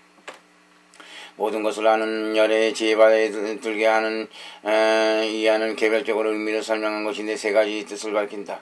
모든 것을 아는 열의 지혜바에 들게 한다. 바라고 찾을 것이 없다 함은 금강산매라는 이름의 의미를 나타낸 것이다. 깨뜨리지 않는 법이 없고 끝까지 밝히지 않는 이치가 없으므로 열의 지혜로 들어가게 하고 이 밖에 또 더 희망하는 것이 없기 때문이다. 이 경전의 법은 많은 법을 총재하며 모든 경의 요점을 보완하면 한다고 한 것은 섭대승경이란 이름의 뜻을 나타낸다. 법의 개종이라 한 것은 무량의종이란 이름의 뜻을 나타낸다. 이 두 이름의 뜻에 무슨 차이가 있는가? 앞의 것이 모든 경의 뜻을 광명하게 포함한다는 뜻을 밝힌 데 비해 뒤의 것은 경의 종주로 삼는 극침을 밝혔다. 다음 세 가지 이름을 들었으니 그중 자세한 것은 앞에 이 문 중에서 이미 자세히 설명하였다. 이 경전을 수지하는 이가 있다면 그는 백천의 모든 부처님을 수지한다고 할 수 있다. 이런 공덕은 혼과 같이 끝이 없고 불가사의하니 내가 부탁한 대로 하는 것이 바로 이 경전이다. 이 두 번째 물음에 대한 대답이다. 이 중에 네 가지가 훌륭한 덕을 밝힌다. 첫째는 이 경은 모든 부처님의 마음을 포함한 뜻에서 부처를 수지하는 뛰어난 덕을 갖는다. 경에서는 백천의 모든 부처님을 수지한다고 할 수 있다고 하였다. 둘째는 이 경이 넓고 뛰어난 덕을 갖는다는 것이니 경에서 끝이 없다고 하였다. 셋째, 매우 깊은 뛰어난 덕을 갖는 것이니 경에서 불가사의하다고 하였다. 넷째는 무엇과도 비할 수 없는 뛰어난 덕을 갖는다는 것이니 경에서 바로 이 경전을 융이라고 말하였다. 경 하나님 여쭈었다. 어떤 마음으로 행해야 하며 어떤 사람이 이 경을 수지합니까? 부처님께서 말씀하셨다. 선남자야, 이 경을 수지하는 사람은 마음에 없고 잃는 것이 없고 항상 범행을 닦으며 희론에 대해서 항상 맑은 마음을 즐기며 마을에 들어가도 마음이 항상 선정에 있으며 또 집안에 머물러 살아도 삼류에 집착하지 않는다. 여기서부터 수지함으로써 유통하는 것이니 그 중에 둘이 있다. 첫째는 수지하는 일을 직접적으로 설명하는 부분이고 둘째는 문답을 통해서 거듭 설명하는 부분이다. 첫 번째 이것들이 둘이 있으니 먼저 묻고 대답한다. 물음 중에는 두 가지가 있으니 먼저 경을 수지하는 사람의 심행에 관해 묻고 나중에 경을 수지하는 사람의 복리에 관하여 묻는다.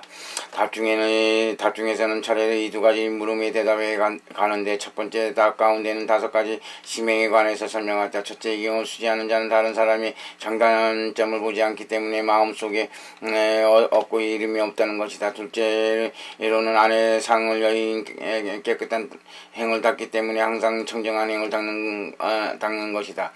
셋째로는 동이 있으면서도 부동하기 때문에 항상 고요한 마음을 즐긴다는 것이다. 넷째는 산란한 경계에 들어갔어도 산란하지 않기 때문에 마음이 항상 정이 있다는 것이다. 다섯째는 탁한 곳에 거처하면서도 물들지 않기 때문에 삼위를 집착하지 않는다는 것이다. 이 사람에게 현재 5가지 복이 있다. 첫째는 대중에게 존경을 받으며, 둘째는 육신이 횡액을 당하거나 요절하지 않으며, 셋째는 그릇된 논의에 잘 대답할 줄 알며, 넷째는 기꺼이 중생을 제도하고, 다섯째로는 성도에 들 수 있다. 이런 사람이 이 경을 수지한다.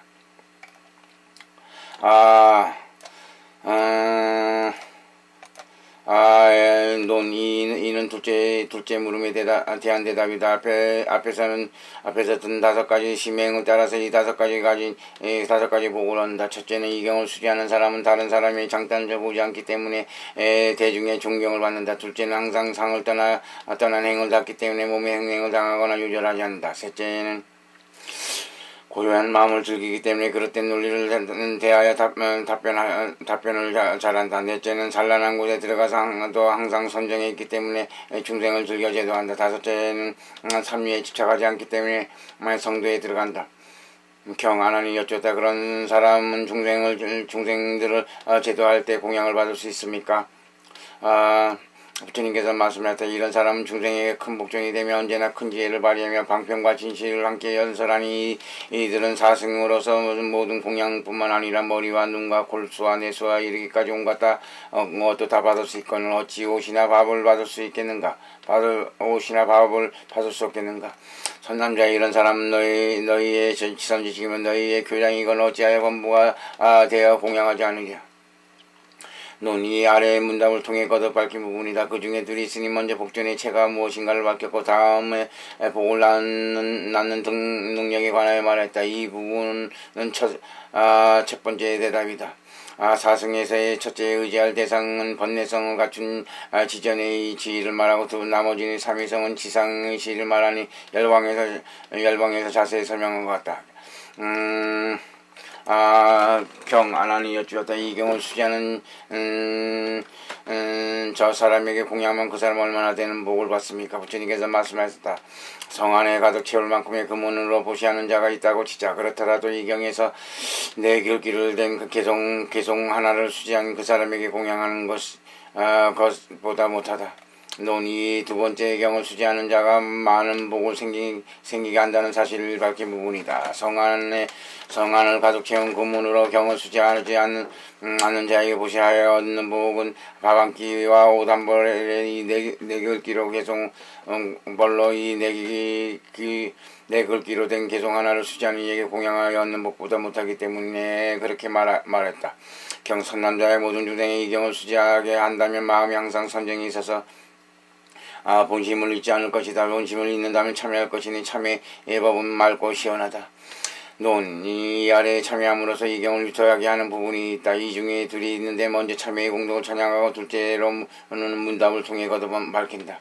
참여의 공덕을 말한 가운데 청량이라 한 것은 불선의 원인이 되고 혼침과 탁함을 없애기 때문에 맑다 하였고 생사의 결과인 뜨거운 고뇌를 떠났으므로 시원하다고 하였다. 하나니 여쭈었다. 먼저 지은 죄를 참여하면 그는 그것은 과거에 들어가지 않나이까?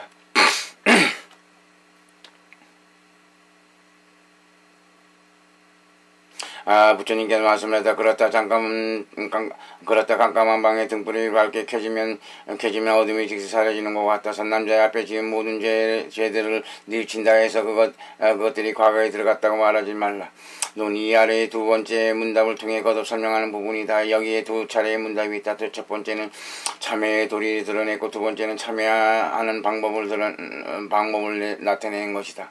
이 중에 질문한 뜻은 앞서 지은 죄를 뉘우치는 것을 참여하라 참회라고 한다면 앞서 지은 죄가 과거 속에 들어가지 않는다고 하는 뜻이다. 먼저라는 것은 과거에 들어가무 갔으므로 지금은 아니다. 그렇다면 죄가 없는데 어떻게 참회가 있을 수 있겠느냐는 것이다. 답에서 그렇다 하신 것과 이와 같이 앞에서 저지른 죄가 과거에 들어가지 않았기 때문에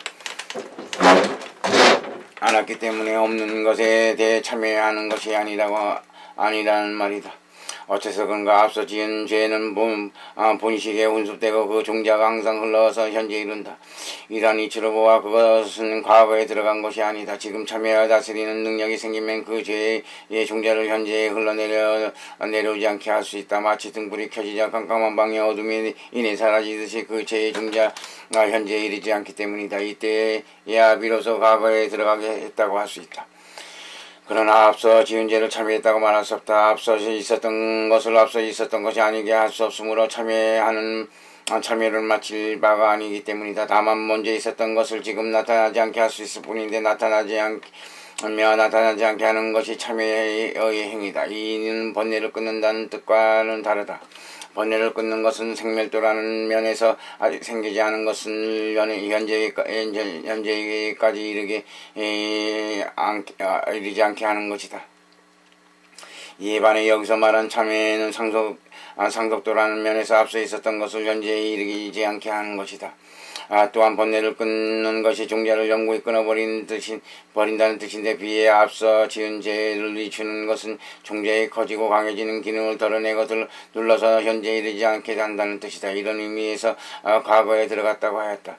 경 아난이 여쭈었다. 어떻게 하는 것을 참회를 하나이까? 부처님께서 말씀하셨다. 이 경의 가르침에 따라서 진실관에 들어가는 것이다. 한번 이 관에 들 때 모든 죄가 사라지고 모든 나쁜 길을 떠나 정토에 태어나서 속히 안욕되어 삼명설을 이루게 된다. 논의는 둘째 참여하는 법이다. 답중에 둘이 있으니 먼저는 행법을 설명하고 나중에는 참여로 얻는 훌륭한 이익을 보여준다. 이 경의 가르침에 따라 진실관에 든다 하면 금강산매의 가르침에 의해 모든 법상을 깨뜨리는 것을 진실에 든다고 하였다. 이는 지전무살이 닦는 상사진관이다. 한번 이 관에 들 때 모든 죄가 사라진다 하면 모든 재장이 망상으로부터 생겼으나 이제 모든 상을 깨뜨리고 진실관에 들어가서 모든 망상 경계를 단번에 깨뜨림으로 모든 죄가 싹 없어진다는 것이다. 다음에는 훌륭한 이익에 관하여 설명하는 것인데 여기에 두 구가 있다. 모든 나쁜 길을 떠나 정토에 태어난다 하면 화보를 얻는다는 뜻이고 속히 안욕되어 삼명삼불을 이루게 된다 하면 과보를 성취한다는 뜻이다. 부처님께서 이 경을 설하시자 아난과 여러 보살과 사부대 등들은 매우 기뻐하면서 마음에 확신을 얻어 부처님 발에 이 말을 대고 절하여 기쁜 마음으로 받들어 행하였다. 논의는 받들어 행함으로써 유통한 부분인데 여기에 네 구가 있다. 법을 듣고 기뻐하기 때문에 매우 기뻐했다 하였고 모든 의력을 떠났기 때문에 마음이 확신을 얻었다고 하였고 법을 중히 여기고 사람을 존경하기 때문에 부처님 발에 이미 이 말을 대고 절하였다고 하였고 행할 때 더욱 기쁘기 때문에 기쁜 마음으로 받들어 행하였다고 하였다. 매우 깊고 미미한 건강의 가르침이 이제 받들어 믿고 간략히 기술하오니 이 성근 법계에 들어와여 모든 데는 낭금을시 이롭게 하여이다. 대다대비 위다시 걸어온 시방의 모든 부처님이시여 금강산매 경론을 독송하고 녹음하는 수행을 마쳤습니다. 이 공동은 모든 부처님과 모든 부처님 법과 모든 부처님 위엄능 바르고 평등한 깨달음과 선정산매 안욕다 삼명산매 무량산매 무량공동 무량광명에 해하였고 모든 시방일체 제존보살님과 일체 성현들과 일체 승가에 해하였고 탁발나가서 인연 일체 중생들과 과거 현재 미래의 세세승리에서 저때는 고통받아 죽어간 고귀한 생을 저때는 마음의 상처를 받은 유정무정들에게 해하였고 또 유지무주 떠도는 공연과 죽어 죽음생의 3월 6도 중생들과 과거 현재 미래 세생이면서 죽어갈 일체 유정무들이 지은죄 지일죄에 해양하고 또한 과거 현재 미래 세생이면서 저와 인연된 저와 자식들과 부모들과 조상들과 친척 자손과 형제들과 저와 연관된 가족과 지금까지 죽어갈 저희 가족들이 지은죄 지일죄에 해양하오니 목숨 마침 내 자식이 윤회에 따라 무량감을 섭수하여 주옵소서. 일체 중생은 탐지 3덕의 오행내 번뇌에 와서 재정시한 가운데서 무서운 죄를 짓고 살아갑니다. 죄가 되는지 아닌지 분별하지도 못합니다. 무서운 몸과 마음의 정신병을 앓고 살아가는 미쳐 사는 중생들입니다. 저도 마찬가지입니다. 한없이 불쌍히 가려니 여겨주옵소서. 목숨 맞으면 죽음생의 천백만매물에 일리 찾아가서 아니면 무량강면으로서 그 자리에서 해탈시켜서 아주 안전하게 완전하게 부처님 정토로 섭소서. 그렇지 않으면 저도 마찬가지겠지만 저 불쌍한 가련한 중생들 유정무정들은 한없는 세월 동안 참아 견딜 수 없는 고통 속에서 영원히 살아가야 됩니다. 대자대비 위다시 걸어오신 모든 부처님이시여, 모든 부처님들이시여, 당진사람들로 인해 도와달마저 재정치하는 부모는 고생하더라도 자식은 고생시키지 않습니다. 한없이 불쌍히 가려니 용기 주옵시고 다 섭수하여 주옵소서. 당진사람들의 오인에 번뇌도 도와달마저 재정치하는 가는 저 불쌍하고 가련하고 독한 악하고 못된 것을 저 불쌍한 가련한 중생들 어리석어 지혜가 없습니다. 한없이 불쌍히 가련히 여겨주시고 목숨 마치면 내 자식이 윤회에 들었다고 생각하시고 안전하고 아주 안전하고 완전하게 부처님 정토로 섭수하여 주옵소서. 나무 시방세 일체 조전무살 대자대비 나무 시방암세 일체 제불열의 제전무살 대자대비 나무 시방암세 일체 제불열의 제전무살 대자대비 나무 시방암세 일체 제불열의 제전무살 대자대비 나무 시방암세 일체 제불열의 제전무살 대자대비 나무 시방암세 일체 제불열의 제전무살 대자대비 나무 시방암세 일체 제불열의 제전무살 대자대비 나무 시방암세 일체 무량제불 무량제존무살 대자대비